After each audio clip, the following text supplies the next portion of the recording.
तो हेलो दोस्तों, नमस्कार। आप सभी का हमारे यूट्यूब चैनल पर स्वागत है। आप लोग क्लास 12 फीस के स्टूडेंट हैं और 2024 में बोर्ड परीक्षा देने वाले हैं और आप लोगों ने अभी तक अपनी क्लास 12 की फीस में कुछ भी नहीं पढ़ा है, तो आप लोग हमारे साथ क्लास 12 फीस की संपूर्ण तैयारी कर सकते हैं।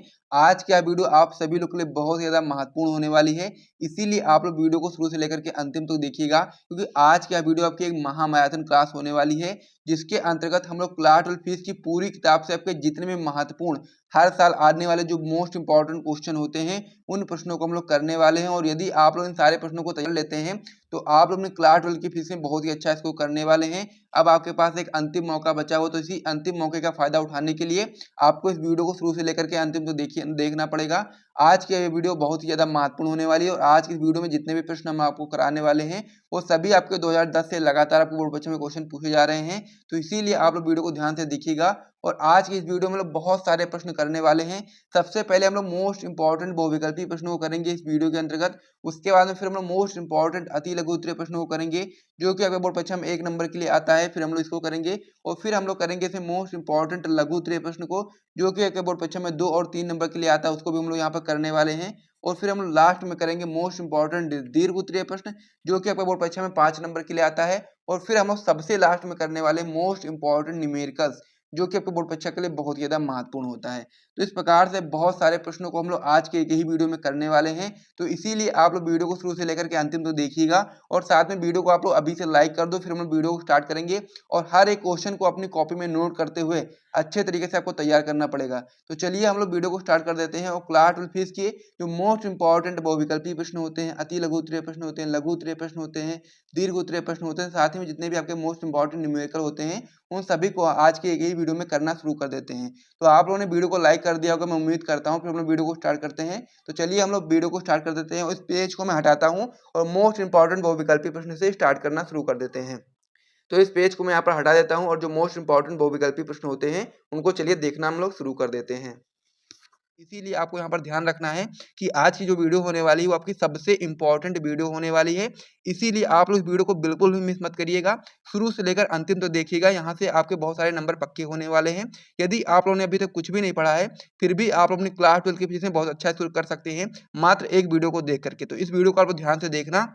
इसमें आपके जो सबसे ज़्यादा महत्वपूर्ण क्वेश्चंस होते हैं, बहुविकल्पी, अति लघु, लघु तथा दीर्घ, उन प्रश्नों को यहाँ पर करवाया जाएगा। तो ये सारी चीज़ आप लोग समझ गए होंगे। तो चलिए अब हम वीडियो को शुरू करते हैं। तो वीडियो को शुरू करने से पहले मैं आपको बताना चाहता हूँ कि यदि आप लोग को इस प्रकार का note plus important question answer वगैरह चाहिए, तो आप लोग हमारा टॉपर ग्रुप ज्वाइन कर सकते हैं, जिसका चार्ज एक सब्जेक्ट का मात्र 100 रुपये रखा गया है, जिसमें आपको notes plus important question answer दिया जाता है। तो नंबर हमारा हो जाता है डिस्क्रिप्शन बॉक्स में, वहाँ से आप लोग जाकर के नंबर को निकाल करके हमारे व्हाट्सएप पर मैसेज कर सकते हैं। वो व्हाट्सएप नंबर आपको वहाँ पर डिस्क्रिप्शन बॉक्स में मिल जाएगा और जिसको भी चाहिए होगा वही लोग मैसेज करिएगा। तो चलिए अब हम वीडियो को शुरू करते हैं।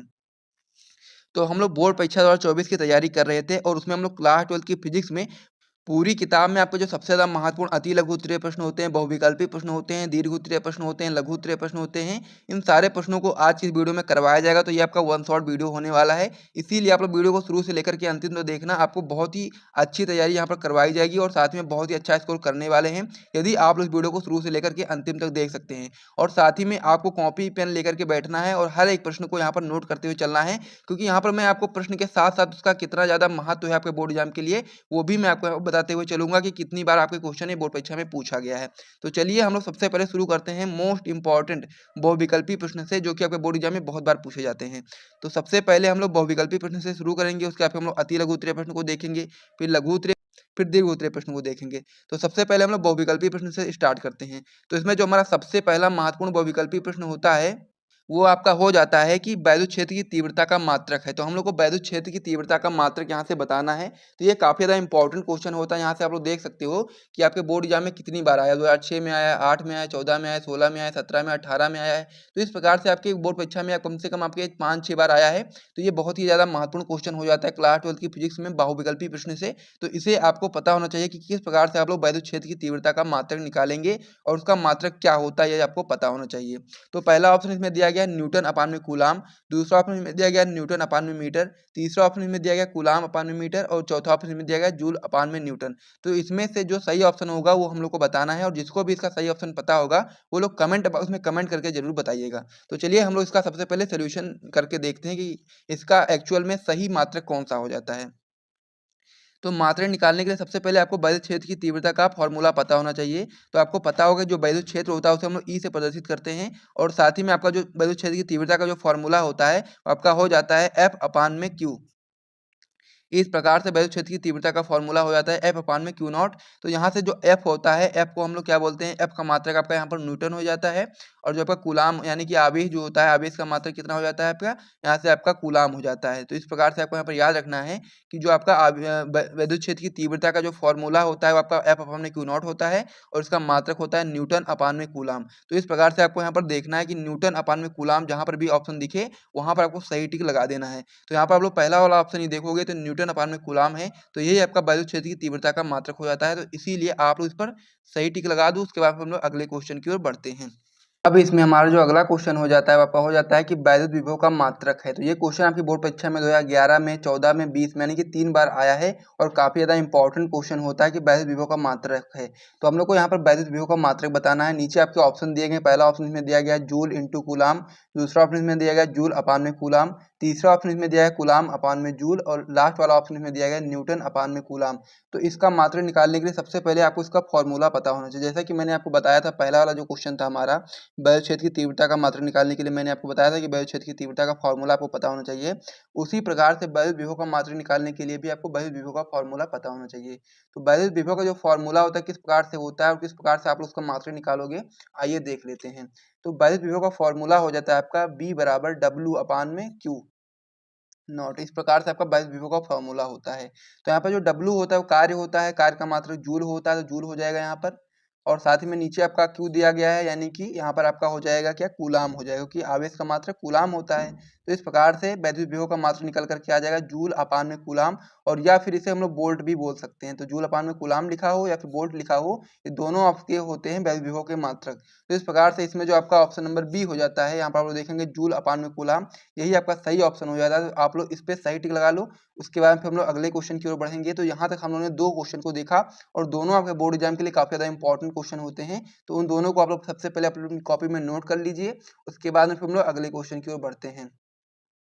अगला जो हमारा इसमें क्वेश्चन होता है वो भी आपका बहुत ही ज्यादा महत्वपूर्ण क्वेश्चन होता है, जो कि आपका हो जाता है कि लेंज के वैद्युत चुंबकीय प्रेरण के नियमानुसार इनमें से क्या सत्य है। यानी कि हम लोग को बताना है कि जो लेंज का वैद्युत चुंबकीय प्रेरण होता है वो किस नियम पर आधारित होता है। तो यहाँ पर आपके चार ऑप्शन दिए गए हैं। पहला ऑप्शन इसमें दिया गया है आवेश का संरक्षण, दूसरा ऑप्शन इसमें दिया गया है चुंबकीय फ्लक्स का संरक्षण, तीसरा ऑप्शन इसमें दिया गया है ऊर्जा का संरक्षण, और चौथा ऑप्शन इसमें दिया गया है संवेग का संरक्षण। तो यहाँ पर याद रखना है आपको कि जो ऊर्जा का संरक्षण होता है, जो लेंज का नियम होता है वो आपका ऊर्जा के संरक्षण के नियम पर आधारित होता है। तो इसीलिए इसमें जो आपका ऑप्शन नंबर सी हो जाता है ऊर्जा का संरक्षण, ये आपका सही ऑप्शन हो जाता है। इसे भी आप लोग अपनी कॉपी में नोट कर लीजिए। ये तीनों क्वेश्चन बहुत ज्यादा महत्वपूर्ण थे, तो इन तीनों को आप लोग सबसे पहले अपनी कॉपी में नोट कर लो, और इसे आज ही तैयार कर लो, क्योंकि इसमें से बहुत सारे क्वेश्चन आपके बोर्ड परीक्षा में फंसने वाले 2024 की। तो इसीलिए आप लोग सबसे पहले इसे आप लोग अपनी कॉपी में नोट करेंगे। उसके बाद हम लोग अगले पेज पर बढ़ेंगे। यहाँ पर पहला क्वेश्चन जो आपका दिया गया है वो आपका दिया गया है कि वायु में प्रकाश की चाल 3 गुणे 10 की घात 8 मीटर प्रति सेकंड है, और 1.5 यानी कि 1.5 अपवर्तनांक वाले कांच में प्रकाश की चाल होगी। हम लोग को बताना है, हम लोग को बताना ये सबसे पहले क्वेश्चन को आपको ध्यान से पढ़ना है। तो क्वेश्चन में आपका दिया गया है कि वायु में प्रकाश की चाल कितनी है, 3 गुणे 10 की घात 8 मीटर प्रति सेकंड है, और 1.5 अपवर्तनांक वाले कांच में प्रकाश की चाल होगी, यानी कि 1.5 अपवर्तनांक वाले कांच में प्रकाश की चाल कैसी होगी वो हम लोग को यहाँ पर बताना है। ऑप्शन आपके सामने दिए गए हैं, लेकिन इसको सॉल्व करना पड़ेगा तभी आप लोग समझ पाओगे। तो कैसे हम लोग सॉल्व करेंगे, आइए हम लोग उसको देख लेते हैं। तो एक एक चीज मैं आपको अच्छे तरीके से बताऊंगा, बस आपको ध्यान से देखना है, और क्वेश्चन में जो चीजें बताई जा रही हैं उसको ध्यान से समझना है। इंपॉर्टेंट क्वेश्चन है, ये आपके बोर्ड परीक्षा में आ सकता है। तो सबसे पहले हम लोग को यहाँ पर अपवर्तनांक का फॉर्मूला लगाना। तो अपवर्तनांक आप लोग इस प्रकार से लिख सकते हैं, अपवर्तनांक n बराबर क्या हो जाएगा आपका, यहाँ पर म्यू ए अपान में हो जाएगा आपका म्यू वी, इस प्रकार से आपका हो जाएगा। ठीक है, तो यहाँ पर जो ए है ये आपका है एयर के लिए, और जो जी है वो आपका है ग्लास के लिए। इस प्रकार से आपका हो गया।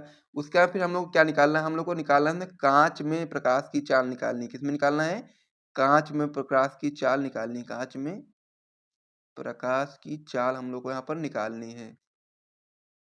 तो कैसे निकालेंगे हम लोग, ये वाला जो फॉर्मूला दिया गया यहाँ पर जो Vg है, यानी कि कांच में हम लोग को क्या निकालना है, प्रकाश की चाल निकालनी है।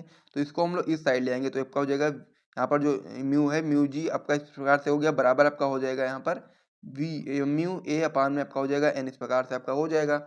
उसके बाद फिर आपको यहाँ पर जो चीज़ यहाँ पर दी गई थी उसको यहाँ पर रख देना है। तो यहाँ पर जो आपका म्यू ए यानी कि जो आपका एयर के लिए है, एयर में प्रकाश की चाल कितनी है, तो आपको यहाँ पर दिया गया था 3 × 10⁸ मीटर प्रति सेकंड दिया गया, तो ये आपका हो जाएगा बटे में आपका हो जाएगा इस प्रकार से 1.5, ठीक है, इस प्रकार से आपका हो जाएगा।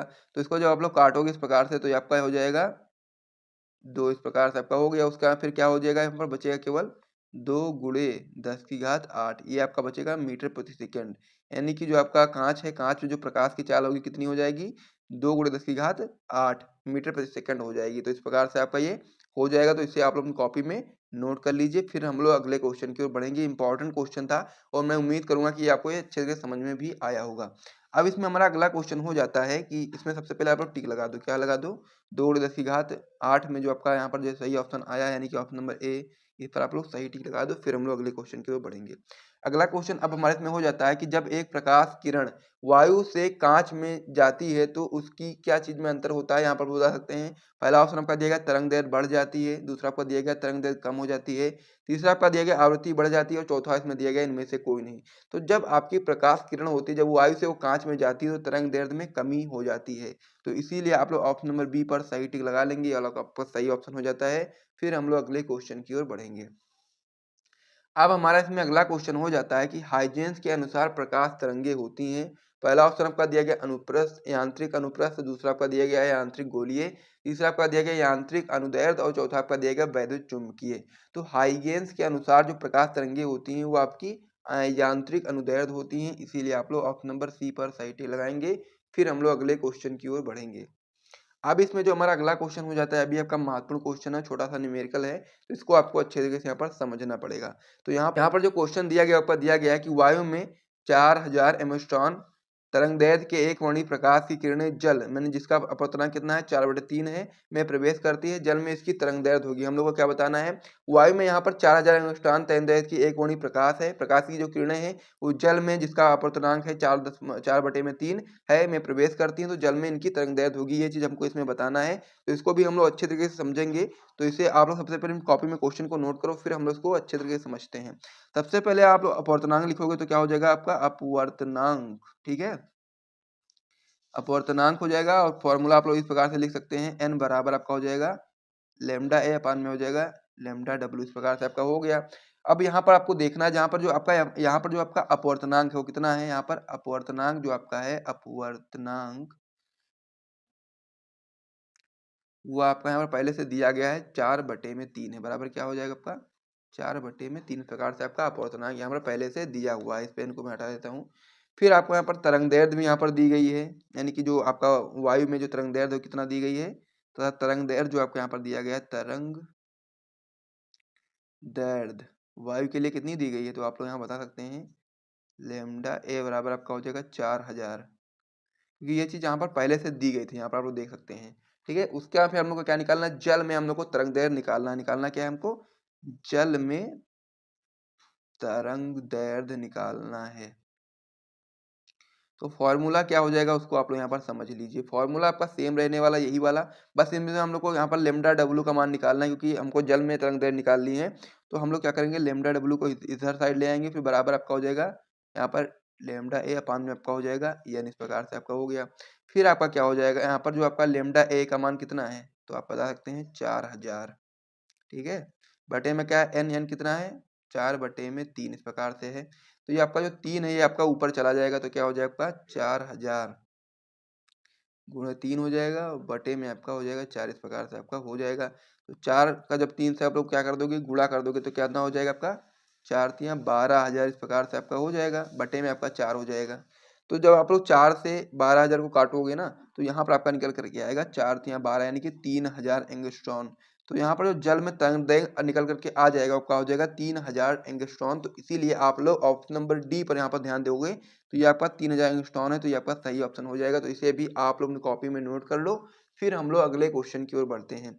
अब इसमें हमारा जो अगला क्वेश्चन हो जाता है आपका हो जाता है कि निम्न में से किसकी व्याख्या तरंग सिद्धांत द्वारा नहीं की जा सकती है। पहला ऑप्शन आपका दिया गया प्रकाश विद्युत प्रभाव, दूसरा आपका दिया गया व्यतिकरण, तीसरा आपका दिया गया ध्रुवण और चौथा आपका दिया गया विवर्तन।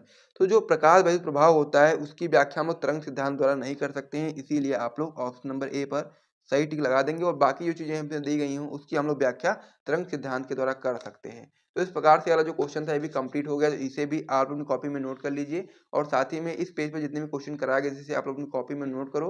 और यदि आपको यहाँ तक वीडियो पसंद आए तो वीडियो को लाइक भी कर दीजिए। फिर हम लोग अगले पेज पे बढ़ते हैं और भी महत्वपूर्ण प्रश्नों को देखते हैं। तो इस चीज को मैं समझता हूँ कि आप लोग नोट कर चुके होंगे, तो इसको मैं अब यहाँ पर हटा देता हूँ। अब इसमें हमारा जो अगला क्वेश्चन हो जाता है आपका हो जाता है कि ध्रुवण की घटना प्रकट करती है। हम लोग को इसमें बताना है प्रकाश में ध्रुवण की घटना क्या प्रकट करती है। पहला आपका दिया गया अनुप्रस्थ प्रकृति, दूसरा आपका दिया गया अनुदैर्ध्य प्रकृति, तीसरा आपका दिया गया कर्ण प्रकृति और चौथा आपका दिया गया इनमें से कोई नहीं। तो प्रकाश में जो ध्रुवण की घटना होती है वो प्रकट करती है आपकी अनुप्रस्थ प्रकृति, इसीलिए आप लोग ऑप्शन नंबर ए पर सही टिक लगा लेंगे। और ये क्वेश्चन बहुत ही महत्वपूर्ण है, इसीलिए आपको इसको अच्छे तरीके से समझ लेना है क्योंकि ये क्वेश्चन आपकी बोर्ड परीक्षा के लिए बहुत ही ज्यादा महत्वपूर्ण है। तो इसे आप लोग अपनी कॉपी में नोट कर चुके हो। चलिए अब हम लोग अपने अगले क्वेश्चन की ओर बढ़ते हैं। आपका इसमें अगला क्वेश्चन दिया गया है कि प्रकाश वैद्युत प्रभाव के प्रयोग में आपतित प्रकाश की आवृत्ति जो आपका हो जाएगा म्यू तथा निरोधी विभव वी के बीच खींचे गए ग्राफ का ढलान होता है। इस प्रकार से आपका यहाँ पर दिया गया है। पहला ऑप्शन आपका इसमें दिया गया एच, दूसरा आपका दिया गया है एच अपान में ई, तीसरा आपका दिया गया ई अपान में एच और चौथा आपका दिया गया वी अपान में म्यू। इस प्रकार से आपका एक ऑप्शन दिए गए हैं, ठीक है। तो इसमें आपका जो सही ऑप्शन हो जाएगा आपका हो जाएगा एच अपान में ई, इसीलिए आप लोग ऑप्शन नंबर बी पर सही टिक लगा देंगे कि प्रकाश वैद्युत प्रभाव के प्रयोग में जो आपतित प्रकाश की आवृत्ति होगी म्यू तथा विरोधी निरोधी विभव वी के बीच में जो खींचे गए ग्राफ का ढलान होगा क्या हो जाएगा एच अपान में ई। इस प्रकार से आपका हो जाएगा। तो इसे भी आप लोग कॉपी में नोट कर लीजिए। फिर हम लोग अगले क्वेश्चन की ओर बढ़ते हैं। अब इसमें हमारा जो अगला क्वेश्चन हो जाता है आपका हो जाता है प्रकाश इलेक्ट्रॉनों के लिए निरोधी विभव निर्भर करता है। हम लोग को बताना है कि प्रकाश इलेक्ट्रॉन के लिए निरोधी विभव जो होगा आपका वो किस पर निर्भर करेगा।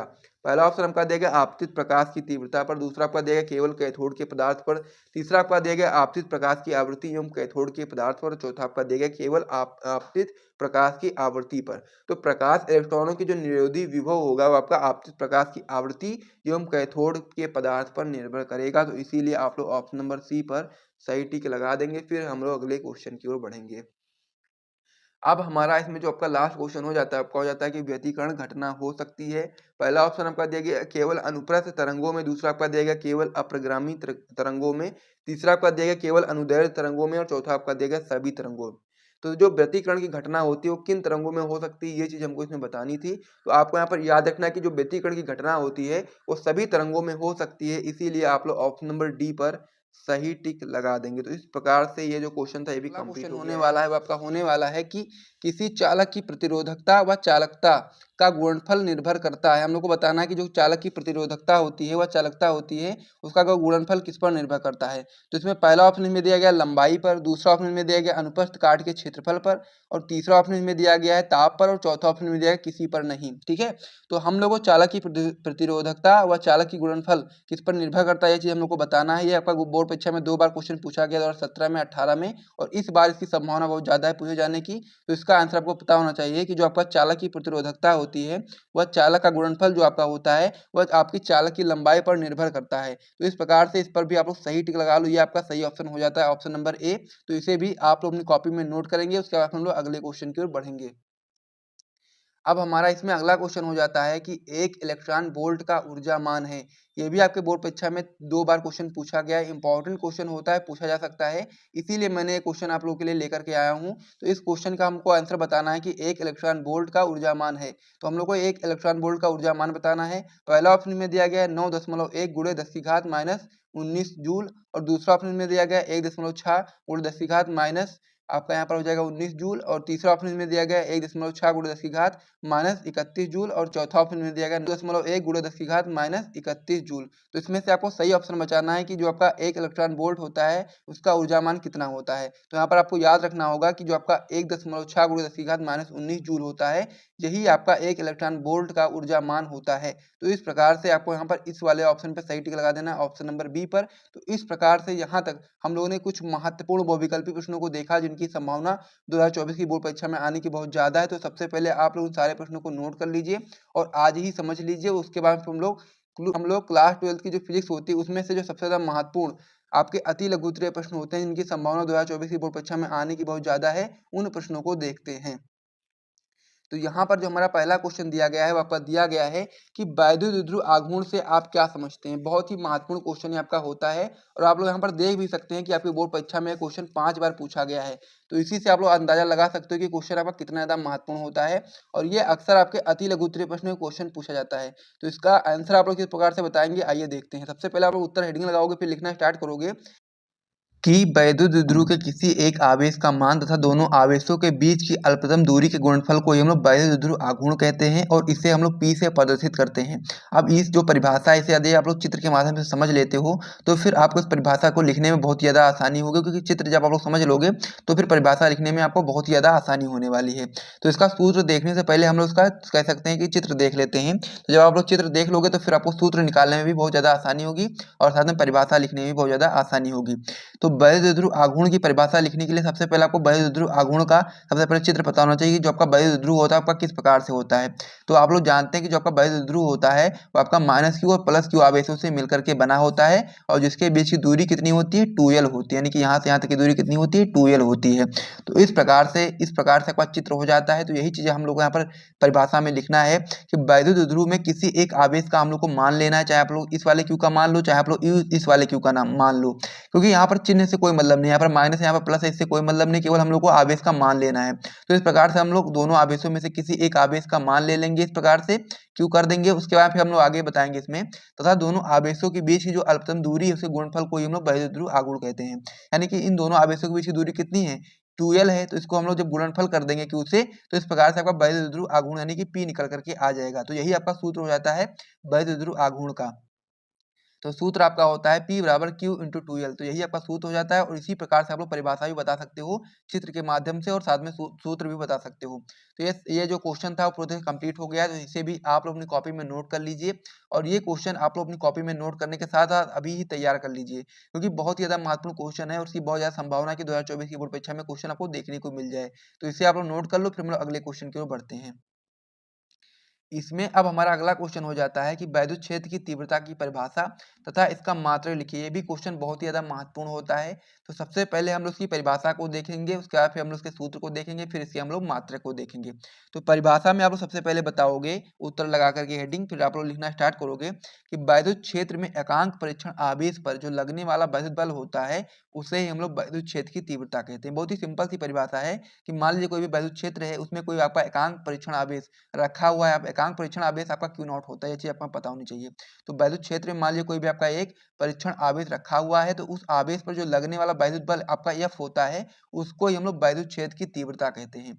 अब इसे जो वैद्युत क्षेत्र की तीव्रता होती है उसे हम लोग ई से प्रदर्शित करते हैं। यहाँ पर आप लोग देख सकते हैं कि जो वैद्युत क्षेत्र की तीव्रता होती है उसे हम लोग ई से प्रदर्शित करते हैं और इसका सूत्र आपका इस प्रकार से हो जाता है ई बराबर एफ अपॉन में क्यू नॉट। ये चीज आपको यहाँ पर याद रख लेना है। सूत्र आपका बहुत ही महत्वपूर्ण होता है क्योंकि सूत्र से ही हम लोग इसका मात्रक भी निकालेंगे। तो इस प्रकार से जो वैद्युत क्षेत्र की तीव्रता की परिभाषा थी वो तो आप लोगों ने समझ लिया है और साथ में उसका सूत्र भी समझ लिया है। अब हम इसका मात्रक निकालेंगे। तो मात्रक निकालना बहुत ही आसान है। इसका मात्रक निकालने के लिए आपको सूत्र पता होना चाहिए। तो सूत्र आपका होता है ई बराबर एफ अपॉन में क्यू नॉट। तो एफ आपका होता है बल, तो बल का मात्रक आपका हो जाता है न्यूटन और नीचे आपका दिया गया क्यू। तो एफ का मात्रक आपका हो जाता है न्यूटन और आपका जो नीचे क्यू दिया है यानी कि आवेश का मात्रक आपका कूलाम हो जाता है। तो इसका मात्रक आप लोग बता सकते हो कि न्यूटन अपान में कूलाम, या फिर हम लोग बता सकते हैं बोल्ट अपान में मीटर, क्योंकि बोल्ट अपान में मीटर इस प्रकार से होता है क्योंकि जो आपका वैद्युत क्षेत्र की तीव्रता होती है इसकी एक और परिभाषा होती है ई बराबर बी अपान में डी और एक आपका होता है ई बराबर एफ अपान में क्यू। तो जो आपका न्यूटन अपान में कूलाम है वो आपका इस वाली परिभाषा से निकल करके आया है और जो आपका बोल्ट अपान में मीटर है वो आपका ई बराबर बी अपान में डी वाले यानी कि इस वाले परिभाषा से निकल करके आया है। तो इस प्रकार से यह जो क्वेश्चन था कि वैद्युत क्षेत्र की तीव्रता की परिभाषा लिखिए तथा इसका मात्रक लिखिए, ये भी क्वेश्चन आपका कंप्लीट हो गया है और साथ में इसका मात्रक भी मैंने आपको बता दिया। तो इसे भी आप लोग अपनी कॉपी में नोट कर लो। उसके बाद में फिर हम लोग अगले क्वेश्चन की ओर बढ़ते हैं। तो अब हमारा इसमें अगला क्वेश्चन हो जाता है कि वैद्युत विभव की परिभाषा दीजिए तथा इसकी बीमा लिखिए। ये भी आपका बहुत ही महत्वपूर्ण क्वेश्चन होता है। तो चलिए देखते हैं कि इसकी परिभाषा आप लोग किस प्रकार से बताएंगे।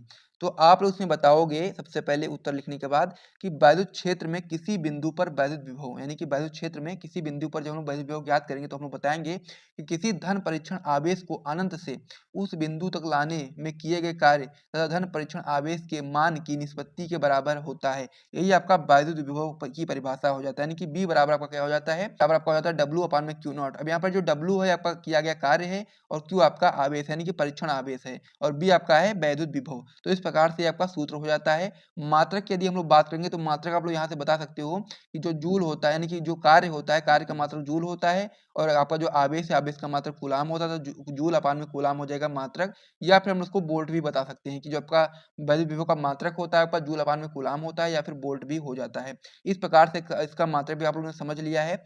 अब हम लोग इसकी बीमा की बात करेंगे। तो बीमा में आप लोग बता सकते हो कि जो आपका वैद्युत विभव होता है उसका जो बीमा होती है वो आपका एम एल की पावर 2 टी की पावर -3 और ए की पावर -1 होता है। इस प्रकार से आपका वैद्युत विभव की परिभाषा और इसकी बीमा भी आप लोगों ने समझ लिया होगा। तो इसे भी आप लोग अपनी कॉपी में नोट कर लो। उसके बाद में फिर हम लोग अगले क्वेश्चन की ओर बढ़ते हैं। अब हमारा इसमें अगला क्वेश्चन हो जाता है कि विभव प्रवणता की परिभाषा दीजिए। ये भी आपका बहुत ही महत्वपूर्ण क्वेश्चन होता है। आपके बोर्ड परीक्षा में 2 बार पूछा गया, 2017 में, 2018 में। तो इसे भी आपको अच्छे तरीके से तैयार करना है। ये भी आपके बोर्ड परीक्षा 2024 में आ सकता है। तो इसका उत्तर किस प्रकार से हम लोग समझेंगे, आइए देखते हैं।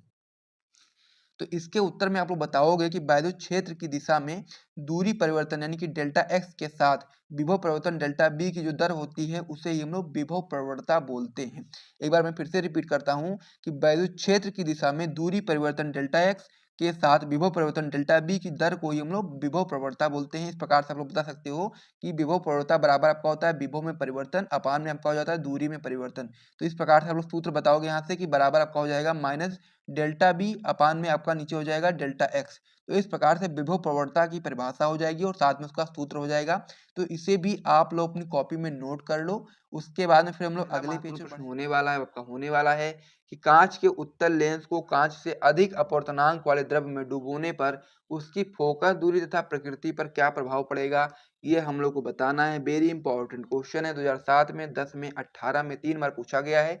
महत्वपूर्ण है, आपको पता होना चाहिए। जो आपका कांच का जो उत्तल लेंस होता है उसको जब हम लोग कांच से अधिक अपवर्तनांक वाले द्रव्य में डुबोएंगे तो फिर जो आप कह सकते हैं कि जो फोकस दूरी होगी कैसी हो जाएगी, साथ में प्रकृति पर क्या प्रभाव पड़ेगा, इसका आंसर आपको बताना है। तो आप बता सकते हैं कि जब हम लोग कांच के उत्तल लेंस को कांच से अधिक अपवर्तनांक वाले द्रव्य में डुबोते हैं तो उसकी फोकस दूरी बढ़ जाएगी तथा प्रकृति भी बदल जाएगी।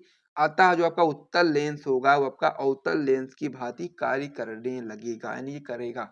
तो इस प्रकार से आपको समझ गए होंगे इसका उत्तर किस प्रकार से आपको बताना है। अति लघु उत्तरीय प्रश्न का ये क्वेश्चन है तो इसलिए आपको इतना ही लिखना है, ज्यादा लिखने की आवश्यकता नहीं है। तो जल्दी से आप इस क्वेश्चन को नोट कर लीजिए, फिर हम लोग अगले क्वेश्चन की ओर बढ़ते हैं। अब हमारा इसमें अगला क्वेश्चन हो जाता है, किसी लेंस के लिए न्यूटन का सूत्र लिखिए तथा प्रतीकों के अर्थ बताइए। 2013 में, 14 में, 17 में 3 बार आपकी बोर्ड परीक्षा में क्वेश्चन आया हुआ है। आपको पता होना चाहिए किसी लेंस के लिए न्यूटन का हम लोग को सूत्र लिखना है, साथ ही में प्रतीकों के अर्थ भी हम लोग को यहाँ पर बताना है। तो उत्तर में हम लोग बता सकते हैं कि लेंस की फोकस दूरी के लिए न्यूटन का जो सूत्र होता है आपका हो जाता है एक्स एक्स डैश बराबर आपका होता है एफ एफ डैश। इस प्रकार से आपका हो जाता है। यहाँ पर जो आपका एक्स डैश होता है वो आपका लेंस के प्रथम फोकस से वस्तु की दूरी होती है। जो आपका एक्स होता है वो लेंस के द्वितीय फोकस से वस्तु की दूरी होती है। और जो आपका एफ व एफ डैश होता है आपका लेंस की प्रथम व द्वितीय फोकस दूरी होती है। तो इस प्रकार से ये क्वेश्चन भी कंप्लीट हो गया है। बहुत ही सिंपल से इसका आंसर है। तो आप लोग जितना आप समझ में आता है समझ लीजिए। अगर कोई भी दिक्कत होती है तो आप लोग कमेंट करके बता सकते हैं। और साथ ही में आप लोग सारे प्रश्नों को याद कर लीजिए, अपनी कॉपी में नोट कर लीजिए। सारे प्रश्न यहाँ पर जो भी करवाए जा रहे हैं सभी आपके बोर्ड एग्जाम के दृष्टिकोण से महत्वपूर्ण प्रश्न हैं। अगला प्रश्न हमारा इसमें हो जाता है, किसी लेंस की फोकस दूरी किन किन बातों पर निर्भर करती है। इंपॉर्टेंट क्वेश्चन है, 2010 में, 12 में 2 बार पूछा गया है। तो हम लोग को बताना है कि जो आपका किसी लेंस की जो फोकस दूरी होती है वो किन बातों पर निर्भर करती है। सबसे पहले आप लोग इसका सूत्र बताओगे कि पतले लेंस के लिए अपवर्तन का जो सूत्र होता है वो आपका हो जाता है 1 अपान में एफ बराबर आपका हो जाता है n-1। ठीक है, इस प्रकार से आपका होगा ब्रैकेट बंद। फिर आपका हो जाएगा ब्रैकेट में 1 अपान में R1 माइनस आपका हो जाएगा 1 अपान में R2। इस प्रकार से आपका एक सूत्र हो जाता है। तो जो लेंस की फोकस दूरी होती है वो लेंस के पृष्ठों की वक्रता त्रिज्या, यानी कि ये चीज जो आपकी होती है कि लेंस के पृष्ठों की जो वक्रता त्रिज्याएं होती हैं तथा लेंस के पदार्थ के अपवर्तनांक तथा प्रकाश के रंग पर भी निर्भर करती है। ये चीज आपको यहाँ पर याद रखना है कि जो लेंस की फोकस दूरी होती है वो लेंस के पृष्ठों की वक्रता त्रिज्याओं तथा लेंस के पदार्थ के अपवर्तनांक तथा प्रकाश के रंग पर निर्भर करती है। तो इस प्रकार से ये वाला क्वेश्चन भी कंप्लीट हो गया है। तो इसे भी आप अपनी कॉपी में नोट कर लीजिए। फिर हम लोग अगले क्वेश्चन की ओर बढ़ेंगे, यानी कि अगले पेज पर। और यहाँ से आपको वीडियो पसंद आया तो वीडियो को लाइक कर दीजिए, साथ ही में हमारे YouTube channel dream light education channel को सब्सक्राइब भी कर दीजिए। फिर हम लोग अगले पेज पर बढ़ते हैं। साथ ही में यदि आपको इस प्रकार से इंपॉर्टेंट क्वेश्चन आंसर वगैरह का पीडीएफ वगैरह चाहिए तो आप लोग हमारा टॉपर ग्रुप ज्वाइन कर सकते हैं। एक सब्जेक्ट का प्राइस मात्र 100 रुपये रखा गया है। नंबर हमारा आपको डिस्क्रिप्शन बॉक्स में मिल जाएगा, निकाल करके आप लोग आराम से मैसेज करके पूरी जानकारी प्राप्त कर सकते हो। अगला क्वेश्चन हमारा इसमें दिया गया कि तरंगार्ग को परिभाषित कीजिए। 2018 में क्वेश्चन आपके परीक्षा में आया हुआ है। तरंगार्ग क्या होता है हम लोग को बताना है। तो उत्तर आप लोग सबसे पहले लगाओगे, फिर आप लोग लिखना स्टार्ट करोगे। किसी माध्यम में समान कला की स्थिति में रहने वाले कणों को स्पर्श करने वाली जो काल्पनिक सतह होती है उसको हम लोग तरंगार्ग बोलते हैं। तो इसलिए एक बार मैं फिर से रिपीट करता हूँ, आप लोग एक बार फिर से ध्यान से सुनिएगा। किसी माध्यम में जो समान कला की स्थिति में रहने वाले कणों को जो स्पर्श करने वाली जो काल्पनिक सतह होती है उसको हम लोग तरंगार्ग बोलते हैं। तो इस प्रकार से वाला क्वेश्चन भी आपका हो जाता है, इसे भी आप लोग कॉपी में नोट कर लो। फिर हम लोग अगले क्वेश्चन की ओर बढ़ेंगे। और जो आपका अगला क्वेश्चन हो जाता है आपका बहुत ज्यादा महत्वपूर्ण क्वेश्चन हो जाता है। आपके लगभग हर साल बोर्ड परीक्षा में क्वेश्चन आता है। क्वेश्चन आपका होता है कला संबंध स्रोतों से आप क्या समझते हैं। वेरी इंपॉर्टेंट क्वेश्चन होता है ये। 2006 में, 7 में, 10 में, 16 में, 19 में, 22 में, यानी कि आपकी बोर्ड परीक्षा में क्वेश्चन 6 बार पूछा गया है। महत्वपूर्ण है, 2024 में भी आ सकता है। तो इसीलिए आपको उसको अच्छे तरीके से समझना पड़ेगा। सबसे पहले आप लोग उत्तर लगाओगे, फिर लिखना स्टार्ट करोगे कि ऐसे स्रोत जिनके बीच कलांतर समय के साथ नियत रहता है कला संबंध स्रोत कहलाते हैं। बहुत ही सिंपल सा है इसकी परिभाषा कि कला संबंध स्रोत क्या होता है। तो आप लोग बताओगे कि ऐसे स्रोत जिनके बीच जो कलांतर जो आपका होता है कलांतर समय के साथ नियत रहे तो उसे हम लोग कला संबंध स्रोत बोलते हैं। और दो कला संबंध स्रोतों में से स्थायी व्यतिकरण प्राप्त किया जा सकता है। यह चीज आपको यहाँ पे याद रखना है कि ऐसे स्रोत जिनके बीच कलांतर समय के साथ नियत रहता है कला संबंध स्रोत कहलाते हैं। और दो कला संबंध स्रोतों से स्थायी व्यतिकरण प्राप्त किया जाता है। तो इस प्रकार से ये वाला क्वेश्चन बहुत महत्वपूर्ण था। इसे आप अपनी कॉपी में अच्छे तरीके से नोट कर लो और अभी के अभी तैयार कर लो। इसको आप लोग बिल्कुल भी मिस नहीं कर सकते क्योंकि ये क्वेश्चन आपकी बोर्ड परीक्षा में बिल्कुल 100% आ सकता है। फिर हम लोग अगले क्वेश्चन की ओर बढ़ते हैं। अगला क्वेश्चन हमारा इसमें हो जाता है कि उन घटनाओं का उल्लेख कीजिए जिनसे प्रकाश के तरंग प्रकृति की पुष्टि होती है। हम लोग को बताना है उन घटनाओं के बारे में जिनसे प्रकाश के तरंग प्रकृति की पुष्टि होती है। 2011 में, 17 में 2 बार आपके बोर्ड परीक्षा में क्वेश्चन आया हुआ है। तो आप लोग बता सकते हैं कि जो आपका व्यतिकरण होता है तथा ध्रुवण होता है उन घटनाओं से ही आपका प्रकाश के तरंग की प्रकृति की पुष्टि होती है। तो इसलिए आप लोग इस वाले जो आपका आंसर होता है इसको आप लोग नोट करेंगे, व्यतिकरण तथा ध्रुवण। फिर हम लोग अगले क्वेश्चन की ओर बढ़ेंगे। अगला क्वेश्चन हमारा इसमें हो जाता है कि प्रकाश के ध्रुवण घटना से प्रकाश तरंगों की किस विशेष प्रकृति का प्रमाण मिलता है। 2012 में, 2013 में 2 बार आपकी बोर्ड परीक्षा में क्वेश्चन आया हुआ है। हम लोगों को बताना ये है कि प्रकाश का जो ध्रुवण घटना होती है उससे प्रकाश तरंगों की किस विशेष प्रकृति का प्रमाण मिलता है, ये चीज हमको बताना है। तो आप लोग बता सकते हैं उत्तर में कि प्रकाश का जो ध्रुवण होता है प्रकाश तरंगों की अनुप्रस्थ प्रवृत्ति की पुष्टि करता है। यानी कि प्रकाश का जो ध्रुवण होता है वह आपका प्रकाश तरंगों की अनुप्रस्थ प्रवृत्ति की पुष्टि करता है। तो इस प्रकार से ये वाला क्वेश्चन भी कंप्लीट हो जाता है। तो इसे भी आप लोग अपनी कॉपी में जल्दी से नोट करो। फिर हम लोग अगले क्वेश्चन की ओर बढ़ते हैं। अगला क्वेश्चन हमारा इसमें हो जाता है कि प्रकाश में विवर्तन के लिए आवश्यक शर्त है। ये भी आपका एक इम्पॉर्टेंट क्वेश्चन है कि प्रकाश में जो विवर्तन होता है के लिए आवश्यक शर्त क्या है। इम्पॉर्टेंट क्वेश्चन है, तो इसका उत्तर किस प्रकार से हो जाता है आइए देख लेते हैं। तो उत्तर में आप लोग बताओगे कि प्रकाश में विवर्तन के लिए अवरोध का जो आकार होता है वो प्रकाश की तरंग दैर्ध्य की कोटि का होना चाहिए। कैसा होना चाहिए? जो प्रकाश की विवर्तन में जो आपका अवरोध का जो आकार होता है वो आपका प्रकाश की तरंग दैर्ध्य की कोटि का होना चाहिए। तो यही आपका प्रकाश में विवर्तन के लिए आवश्यक शर्त है। तो इसे भी आप लोग अपनी कॉपी में जल्दी से नोट कर लीजिए। फिर हम लोग अगले पेज पे बढ़ते हैं। वहाँ पर हम लोग मोस्ट इंपॉर्टेंट लघु उत्तरीय प्रश्नों को अब हम लोग करने वाले हैं। तो आप लोग वीडियो को जल्दी से लाइक कर दीजिए और साथ में चैनल को भी सब्सक्राइब कर दीजिए। फिर हम लोग अगले पेज पे बढ़ते हैं और वहाँ पर हम लोग मोस्ट इंपॉर्टेंट लघु उत्तरीय प्रश्नों को देखना शुरू कर देते हैं। अब इसमें जो हमारा अगला क्वेश्चन हो जाता है वो आपका लघु उत्तरीय प्रश्न से रिलेटेड टॉपिक हो जाता है। तो उसमें हमारा जो पहला क्वेश्चन होता है, ये देखते हैं कौन सा क्वेश्चन हमारा जो इसमें पहला क्वेश्चन होता है। तो लघु उत्तरीय प्रश्न का इसमें जो आपका पहला क्वेश्चन होता है बहुत ही महत्वपूर्ण क्वेश्चन होता है, जो कि आपका हो जाता है कि कूलाम का वैद्युत बल संबंधी नियम लिखिए।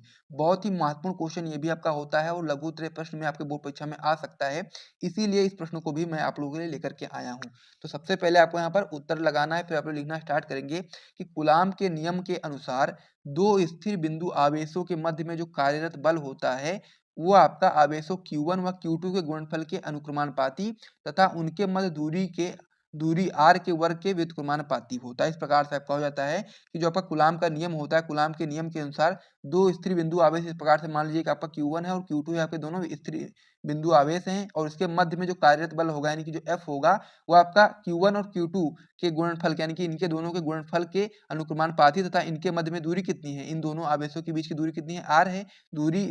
तो उसी आगे ही आप लोग इसमें बताओगे कि तथा इन दोनों आवेशों के मध्य दूरी r के वर्ग के व्युत्क्रमानुपाती होता है। तो इस प्रकार से आप लोग बता सकते हो कि F अनुक्रमानुपाती Q1 अपान में Q2 ये आपका पहला समीकरण हो जाता है। और उसी में आप लोग आगे बताओगे कि F व्युत्क्रमानुपाती 1 अपान में r स्क्वायर। तो यहाँ पर आपका क्या था, दोनों आवेशों के मध्य कार्यरत बल जो आपका होता है वो आपका आवेशों के गुणनफल के अनुक्रमानुपाती हो गया।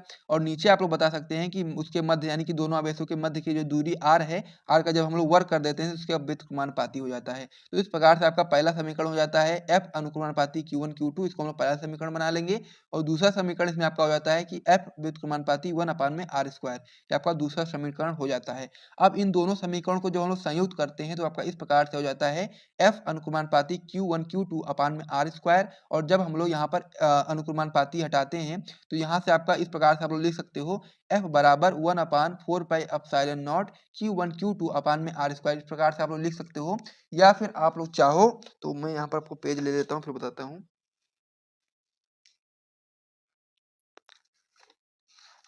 या फिर आप लोग चाहो तो जो आपका जो यहाँ पर जो दिया गया है 1 अपान 4 पाई एप्सिलॉन नॉट, इसकी जगह पर लिखना चाहो तो 9 गुणे 10 की घात 9 भी कर सकते हो। इस प्रकार से आपका हो जाएगा Q1 Q2 अपान में r स्क्वायर। तो ये भी आपका नियम हो जाएगा। तो इस प्रकार से आप लोग कर सकते हो, या तो आप लोग इस प्रकार से लिखो या पर आप लोग इस प्रकार से लिखो, दोनों आपका सेम होता है और दोनों आपके लिए जरूरी होता है। क्योंकि जब आप लोग न्यूमेरिकल वगैरह सॉल्व करोगे तो आपको इस प्रकार से लिखोगे तो आपको बेहतर तरीके से सॉल्व कर पाओगे।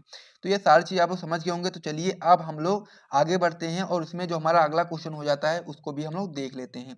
तो इसमें जो हमारा पहला क्वेश्चन था आपका जो लघु उत्तरीय प्रश्न था वो आपका था कूलाम का वैद्युत बल संबंधी नियम लिखिए। मैंने आपको नियम को अच्छे तरीके से समझा दिया है और साथ में सूत्र वगैरह सारी चीज आप लोग समझ गए होंगे। तो इसे आप लोग अपनी कॉपी में नोट कर लें, फिर हम लोग अगले पेज पर बढ़ते हैं। अब हमारा इसमें अगला क्वेश्चन हो जाता है कि वैद्युत फ्लक्स से आप क्या समझते हैं, इसे आवश्यक सूत्र देते हुए समझाइए। बहुत ही महत्वपूर्ण क्वेश्चन यह भी आपका होता है, आपके बोर्ड परीक्षा में 4 बार पूछा गया है और इस बार इसके आने की संभावना बहुत ज्यादा है। ये क्वेश्चन आपकी बोर्ड परीक्षा में 2006 में, 2009 में, 2012 में और 2020 में आया हुआ है। वेरी इंपॉर्टेंट क्वेश्चन हो जाता है। तो इसका उत्तर किस प्रकार से हम लोग बताएंगे, आइए देखते हैं। तो सबसे पहले आपको क्वेश्चन को अच्छे तरीके से पढ़ना है। तो क्वेश्चन में हमसे पूछा गया है कि वैद्युत फ्लक्स से आप क्या समझते हैं और इसे सूत्र देते हुए समझाना है हम लोग को। तो वैद्युत फ्लक्स से हम लोग को क्या समझते हैं, आइए हम लोग समझते हैं। सबसे पहले आप लोग यहाँ पर देखेंगे, लिखेंगे आप लोग कि किसी वैद्युत क्षेत्र में किसी पृष्ठ से गुजरने वाले वैद्युत बल रेखाओं की जो संख्या होती है उस पृष्ठ से बद्ध वैद्युत फ्लक्स कहते हैं। यानी कहने का मतलब यह है कि किसी वैद्युत क्षेत्र में कोई मान लीजिए कि पृष्ठ रखा हुआ है और उस पृष्ठ से जो गुजरने वाली वैद्युत बल रेखाओं की जो संख्या होती है उस संख्या को ही हम लोग उस पृष्ठ से बद्ध वैद्युत फ्लक्स कहते हैं और इसे हम लोग फाई ई से दर्शाते हैं। मान लीजिए यहाँ पर आपका कोई एक बंद पृष्ठ रखा गया है और उसके बंद पृष्ठ से के अंदर से जो आपका गुजरने वाली वैद्युत बल रेखाएं की जो संख्या होती है उन संख्या को ही हम लोग उस पृष्ठ से बद्ध वैद्युत फ्लक्स बोलते हैं। जैसे कि मान लीजिए यहाँ पर आप लोग कोई अल्प क्षेत्रफल ले लेते हैं जिसे हम लोग डीए के नाम से जानते हैं। और यहाँ से जब आपका कोई भी विद्युत फ्लक्स निकलेगा यहाँ से जब आपका कोई भी विद्युत बल रेखाएं निकलेंगी तो उनकी जो संख्या होगी वही संख्या ही आपकी उस पृष्ठ से बद्ध विद्युत फ्लक्स कहलाएगी। इसे हम लोग फाई ई से दर्शाते हैं। और यदि हम लोग एकांक अनुप्रस्थ परिच्छेद का क्षेत्रफल ए है, यानी कि यदि अनुप्रस्थ परिच्छेद का क्षेत्रफल ए है तो फिर आपका हो जाएगा फाई ई बराबर E vector dot D A vector. इस प्रकार से आपका हो जाएगा और इसको हम लोग जब आगे सॉल्व करेंगे तो आपका हो जाएगा फाई बराबर EDA cos थीटा। अब यहाँ पर हम लोग अल्प क्षेत्रफल ले रहे हैं तो इसलिए हम लोग DA लगाएंगे, और जब आप लोग पूरा क्षेत्रफल की बात करोगे यानी कि पृष्ठ क्षेत्रफल जो पूरा रहेगा तो हम लोग वहाँ पर केवल और केवल EA cos थीटा भी लिख सकते हैं। तो इस प्रकार से जो आपका बायो फ्लक्स होता है वो पूरा जो आपका क्वेश्चन था कि बायो फ्लक्स से आप क्या समझते हैं और इसे आवश्यक सूत्र देते हुए समझाइए, मैंने आपको समझा दिया है। तो यहाँ तक यदि आपको वीडियो पसंद आए तो वीडियो को लाइक कर दीजिए। उसके बाद में फिर हम लोग अगले पेज को मैं सबसे पहले हटा देता हूँ।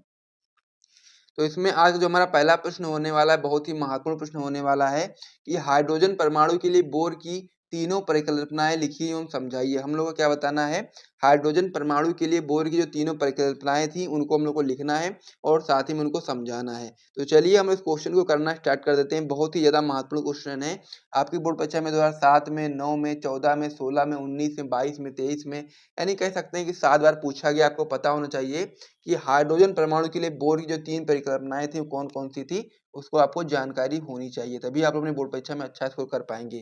तो ये क्वेश्चन आपकी बोर्ड परीक्षा के लिए बहुत ही महत्वपूर्ण है और 7-8 बार पूछा गया तो आपको इसका आंसर पता होना चाहिए। तो चलिए इसका हम लोग उत्तर देखना शुरू कर देते हैं। आप अपनी कॉपी में नोट करते हुए चलिएगा कि सबसे पहले आप लिखोगे इसमें कि नील बोर ने क्वांटम सिद्धांत के आधार पर रदरफोर्ड के परमाणु मॉडल में रही कमियों को दूर किया और इन कमियों को दूर करने के लिए बोर ने निम्न तीन परिकल्पनाएं प्रस्तुत की। यानी कि जो नील बोर थे उन्होंने क्वांटम सिद्धांत के आधार पर रदरफोर्ड की जो परमाणु मॉडल था उसमें जो कमियां रह गई थी उनको कमियों को दूर किया और इन कमियों को दूर करने के लिए बोर ने तीन परिकल्पनाएं दी। और कौन कौन सी परिकल्पनाएं हैं आइए हम लोग उसको समझ लेते हैं। इसमें उनकी जो पहली परिकल्पना थी वो आपकी थी कि इलेक्ट्रॉन लगातार बिना ऊर्जा खोए अपनी अनुमत कक्षाओं में घूमते रहते हैं और इस प्रकार प्रत्येक कक्षा की जो ऊर्जा होती है ऊर्जा की मात्रा निश्चित होती है। यानी कहने का मतलब यह है कि इलेक्ट्रॉन लगातार बिना ऊर्जा खोए अपनी अनुमत कक्षाओं में घूमते रहते हैं और इस प्रकार प्रत्येक कक्षा की जो ऊर्जा होती है, प्रत्येक कक्षा की ऊर्जा की मात्रा निश्चित होती है, अतः इन्हें हम लोग ऊर्जा स्तर भी कहते हैं। चित्र में एक परमाणु के ऊर्जा स्तरों को दिखाया गया, यानी कि इस प्रकार से जो चित्र है इसमें परमाणु के ऊर्जा स्तर को दिखाया गया है। इन कक्षाओं को हम लोग के एल एम एन अक्षरों या फिर संख्याओं 1 2 3 4 से हम लोग प्रदर्शित कर सकते हैं। इस प्रकार से आपका यह हो जाता है। ये इस प्रकार से क्या है, कह सकते हैं कि एक परमाणु का ऊर्जा स्तर इस प्रकार से होता है, जिसमें आप लोग बता सकते हैं बीच में आपका ये नाभिक है। फिर आपका इसमें हो जाता है, इसमें जो अगला होता है आपका हो जाता है के कक्ष जो आपका N1 होता है। फिर आपका एल कक्ष हो जाता है जो आपका N2 होता है। फिर आपका यहाँ पर एम कक्ष हो जाता है जो आपका N3 होता है और फिर आपका नियन कक्ष हो जाता है जो कि आपका N4। इस प्रकार से आपका क्या होता है, एक परमाणु का ऊर्जा स्तर दिखाया जा सकता है। इस प्रकार से आप लोगों ने समझ लिया होगा। तो चलिए अब हम इसमें दूसरा जो परिकल्पना है उसकी ओर बढ़ते हैं। पहली परिकल्पना को आप लोगों ने समझ लिया होगा, इसमें दूसरी कौन सी परिकल्पना है उसको भी आइए समझते हैं। तो इसमें आप लोग बताओगे कि इलेक्ट्रॉन केवल उन्हीं कक्षाओं में घूम सकता है जिनमें कोणीय संवेग MBR का जो मान होता है वो h/2 पाई का पूर्ण गुणज होगा। यानी कहने का मतलब ये है जो इलेक्ट्रॉन होता है वो केवल उन्हीं कक्षाओं में घूम सकता है जिसमें कोणीय संवेग MBR का जो मान होता है वो h/2 पाई का पूर्ण गुणज होगा। यानी कि MBR बराबर आपका क्या हो जाएगा NH/2 पाई, जहाँ पर जो आपका n होता है, n आपका एक पूर्णांक है जहाँ अर्थात यानी कि n का जो मान होगा 1 2 3 4 ऐसे ही हो सकता है। तो इस प्रकार से इसे भी आपने समझ लिया होगा। आगे आप उसमें बताएंगे कि जिसे कक्षा की क्रम संख्या या मुख्य क्वांटम संख्या कहते हैं। इस प्रकार बोहर ने माना कि जो इलेक्ट्रॉन होते हैं वो नाभिक के चारों कुछ निश्चित कक्षाओं में घूम सकते हैं। इन कक्षाओं को हम लोग क्या बोलते हैं, स्थायी कक्षाएं बोलते हैं। तो इस प्रकार से यह जो क्वेश्चन था इसमें हम लोगों ने दूसरा पॉइंट जो था उसे भी समझ लिया है। तो इस प्रकार से दोनों पॉइंट को नोट कर लीजिए। क्वेश्चन आपकी बोर्ड परीक्षा में 3 नंबर के लिए आएगा, उससे कम में ये नहीं आएगा। तो तीसरा पॉइंट क्या हो जाता है आइए उसको भी हम लोग समझ लेते हैं। यहाँ पर आपका हो जाएगा तीसरा पॉइंट कि साधारणतः इलेक्ट्रॉन जो आपके होते हैं वो परमाणु में निम्नतम ऊर्जाओं की कक्षाओं में रहते हैं। यह अवस्था उनकी मूल अवस्था कहलाती है और जब इलेक्ट्रॉन अपनी कक्षा से उच्च ऊर्जा वाली कक्षा में जाता है तो ऊर्जा का अवशोषण होता है तथा जब इलेक्ट्रॉन अपनी कक्षा में जाता है तो ऊर्जा का उत्सर्जन होता है। इस प्रकार से आपको समझना है। अर्थात किसी परमाणु द्वारा ऊर्जा का अवशोषण या उत्सर्जन केवल तभी किया जाता है जब इलेक्ट्रॉन एक ऊर्जा स्तर से दूसरे ऊर्जा स्तर तक जाता है।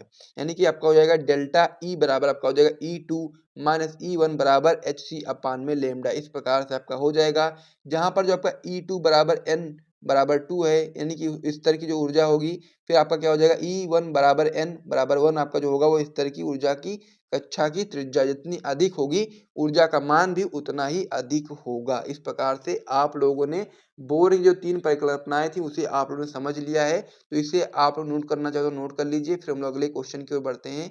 इंपॉर्टेंट क्वेश्चन है, आपके बोर्ड परीक्षा में 7-8 बार पूछा गया, तो आप लोग बिल्कुल भी इसे मिस मत करिएगा। फिर हम लोग अगले क्वेश्चन की ओर बढ़ते हैं।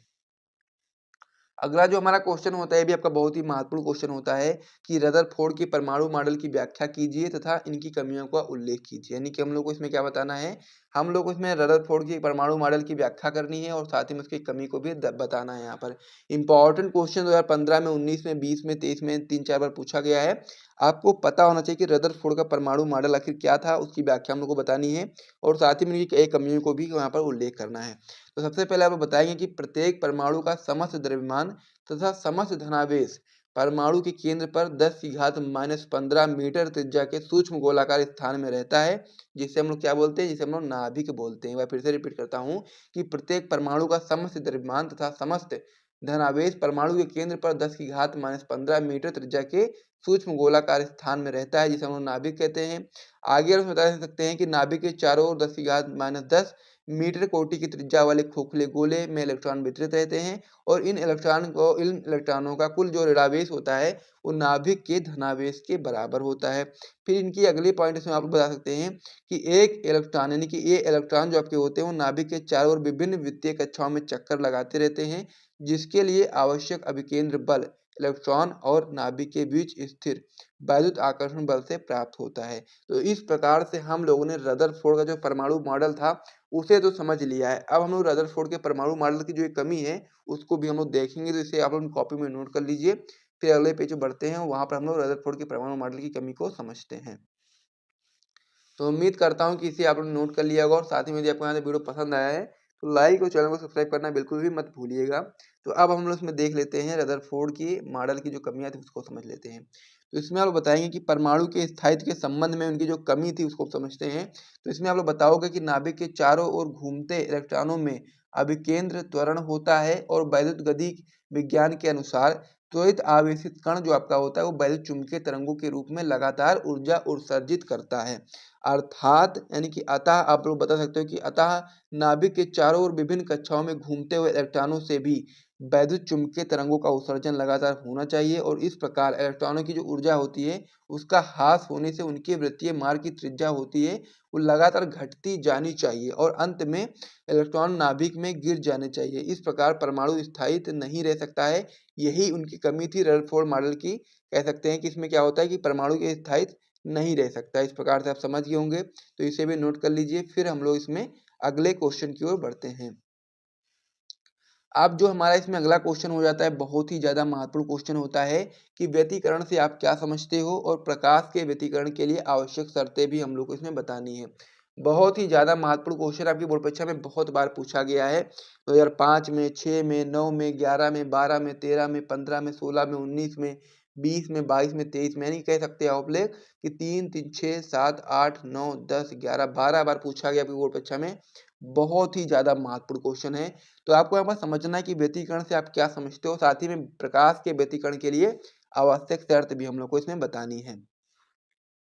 तो चलिए हम लोग इसका भी उत्तर देख लेते हैं। इसमें आपको बताओगे कि कोई दो समान आवृत्ति की प्रकाश तरंगे जिनके आयाम समान हो, यानी कि कोई दो समान आवृत्ति की आवाज तरंगे हों जिनकी जो आयाम हो समान हो, जब किसी माध्यम में एक साथ संचरित होती हैं तो माध्यम के विभिन्न बिंदुओं पर प्रकाश की तीव्रता उन तरंगों की अलग अलग तीव्रताओं के योग से भिन्न होती है और कुछ स्थानों पर तीव्रता जो आपकी होगी वो न्यूनतम अथवा लगभग शून्य होती है, जबकि कुछ स्थानों पर जो प्रकाश की तीव्रता होगी वो बहुत ही अधिकतम होगी। और प्रकाश तरंगों के अध्यारोपण की इस घटना को हम लोग क्या बोलते हैं, व्यतिकरण बोलते हैं। इस प्रकार से व्यतिकरण से क्या समझते हो आप लोग, ये चीज आपको समझ में आ गई होगी।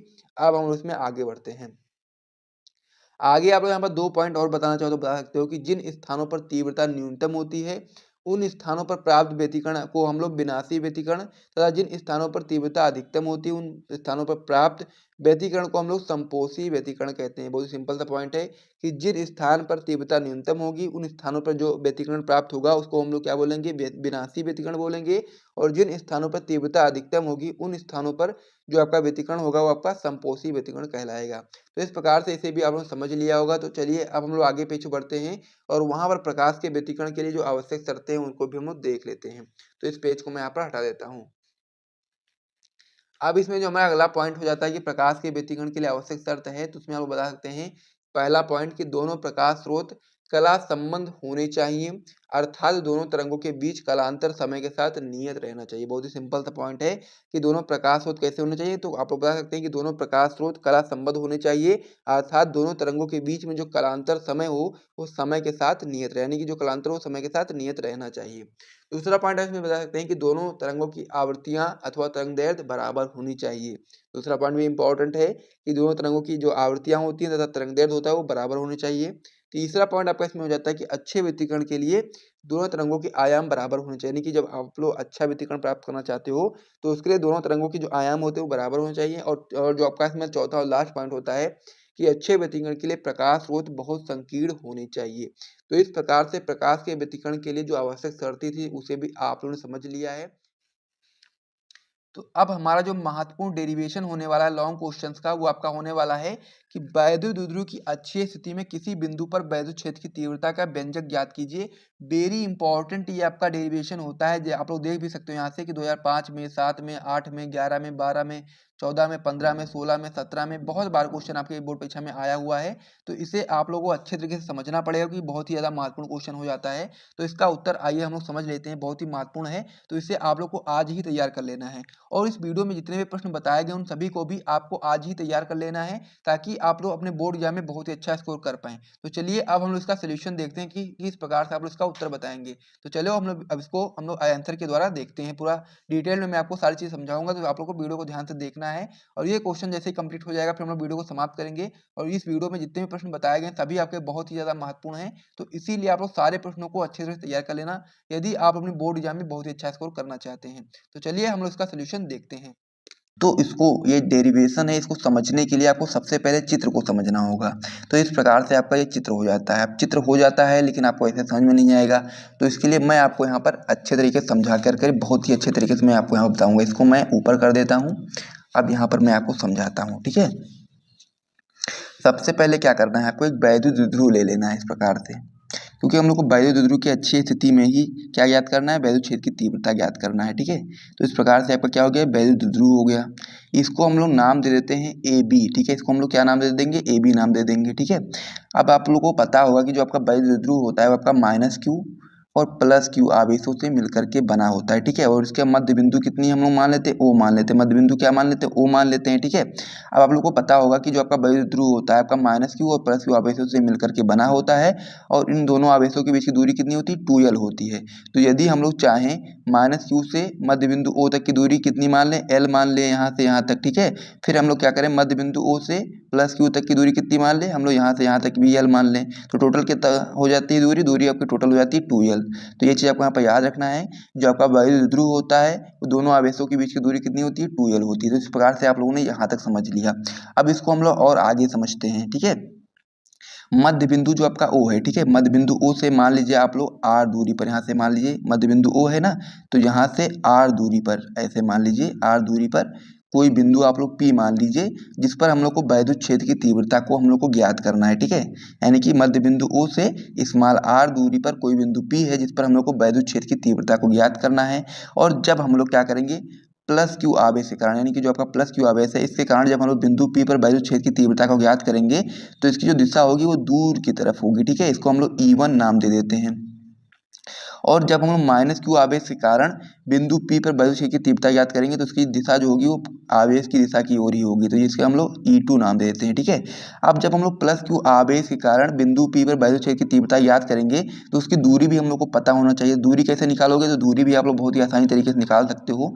तो हम लोग को क्या पता होना चाहिए, B से, यानी कि जो आपका ये B है यहाँ से यहाँ तक की दूरी हम लोग को पता होनी चाहिए। तो दूरी कैसे निकालोगे, आप लोग को पता है कि जो मध्य बिंदु O है, O से B तक की दूरी कितनी है, L है, ठीक। और फिर मध्य बिंदु O से P तक की दूरी कितनी है, R है, ठीक है। तो जब हम लोग क्या करेंगे, R में से L को निकाल देंगे, यानी कि इतना जो है आपको जब हम लोग r में से निकाल देंगे तो हमको यहाँ से यहाँ तक की दूरी पता चल जाएगी। तो क्या हो जाएगा आपका r माइनस एल कर देंगे, ठीक है, इस प्रकार से। तो यहाँ से यहाँ तक की जो दूरी हो जाएगी r माइनस एल हो जाएगी यहाँ से, यानी कि यहाँ जो बिंदु B है, B से P तक की दूरी कितनी हो जाएगी आपकी r माइनस एल हो जाएगी, ठीक है। अब जब हम लोग माइनस क्यू आवेश के कारण बिंदु P पर वैद्युत क्षेत्र की तीव्रता याद करेंगे तो हम लोग को यहाँ से यहाँ तक की दूरी पता होनी चाहिए। तो आप लोग को पता है कि जो आपका माइनस क्यू है, माइनस क्यू से मध्य बिंदु तक की दूरी कितनी है, एल है, और फिर आपका मध्य बिंदु O से यहाँ तक की दूरी कितनी है आपकी r है। तो यहाँ से यहाँ तक जब हम लोग प्लस कर देंगे, ठीक है, ऐसे कर देंगे हम लोग, यहाँ हम लोग r प्लस एल कर देंगे, ठीक है, यानी कि यहाँ से यहाँ तक की दूरी कितनी है, एल है, और यहाँ से यहाँ तक की दूरी कितनी है, आर है। तो हम लोग जब आर प्लस एल कर देंगे तो हम लोग की माइनस क्यू से पी तक की दूरी भी आपकी निकल करके आ जाएगी।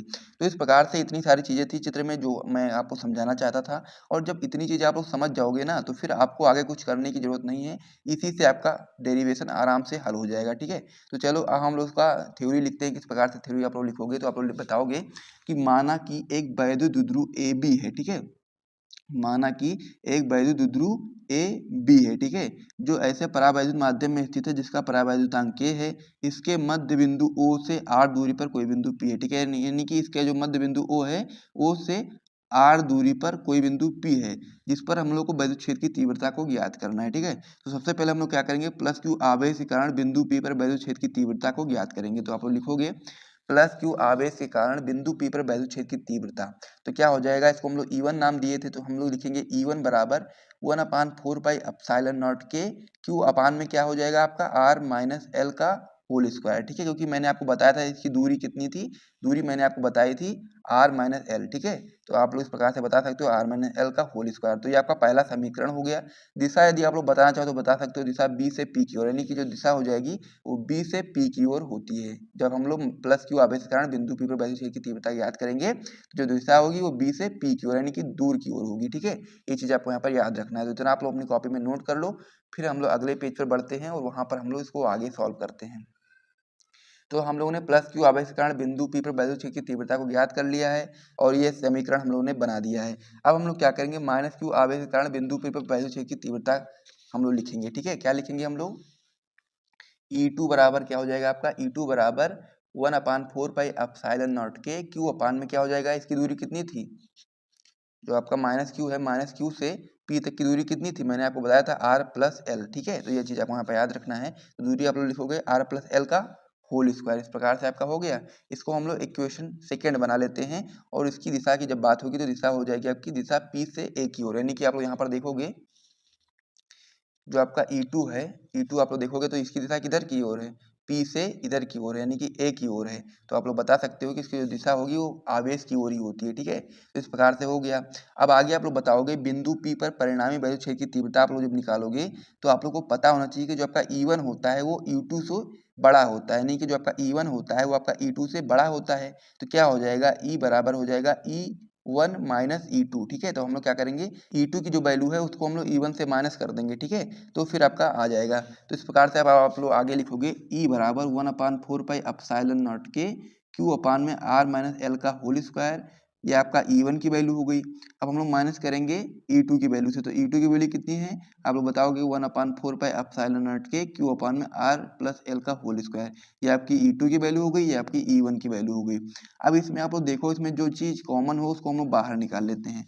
तो यहाँ पर आप लोग देख पा रहे होंगे कि Q और 4 पाई एप्सिलॉन नॉट के ये दोनों कॉमन है। तो हम लोग क्या करेंगे, इसमें भी ये चीज है और इसमें भी है, तो हम इसको कॉमन लिख लेंगे। आप लोग लिखोगे E बराबर Q अपान में 4 पाई एप्सिलॉन नॉट के, अब अंदर क्या बचा, यहाँ पर आपका Q इधर आ गया तो यहाँ पर बचा 1, अपान में क्या हो जाएगा r माइनस एल का होल स्क्वायर, माइनस यहाँ पर आपका क्या हो जाएगा 1, तो यहाँ पर आपका क्या बचाएगा 1 अपान r प्लस एल स्क्वायर हो जाएगा, ठीक है। इस प्रकार से हो गया। अब आगे हम लोग जब बढ़ेंगे तो क्या करेंगे, एलसीएम निकालेंगे, ठीक है। तो फिर जब हम लोग एलसीएम निकालेंगे तो क्या हो जाएगा, E बराबर क्यू अपान में 4 पाई एप्सिलॉन नॉट के ऊपर आपका हो जाएगा r प्लस एल का whole square minus r minus L का होल स्क्वायर, अपान में आपका हो जाएगा r माइनस एल का होल स्क्वायर और r प्लस एल का होल स्क्वायर। तो इस प्रकार से आपका हो गया। अब आपको यहाँ पर सूत्र पता होना चाहिए। सूत्र कौन सा पता होना चाहिए, आपको पता होगा कि a प्लस बी का होल स्क्वायर कितना होता है, ठीक है। a प्लस बी का होल स्क्वायर होता है आपका A square plus B square plus 2ab, A होता है ना। उसके बाद में फिर आपका क्या होता है a माइनस बी का होल स्क्वायर भी आपको पता होना चाहिए। तो क्या हो जाता है आपका A square plus B square minus 2ab। ठीक है, इस प्रकार से आपका यहाँ तक हो गया। तो ये दोनों आपको पता होना चाहिए। तो आप लोग यहाँ पर देख पा रहे होंगे क्या है आर माइनस एल का होल स्क्वायर। ठीक है, तो इसकी जब हम लोग ए प्लस बी का होल स्क्वायर का फॉर्मूला लगाएंगे तो आप लोग लिखोगे इस प्रकार से R square plus L square plus 2rl minus हो गया। फिर हम लोग क्या है यहाँ पर दिया गया है आर माइनस एल का होल स्क्वायर।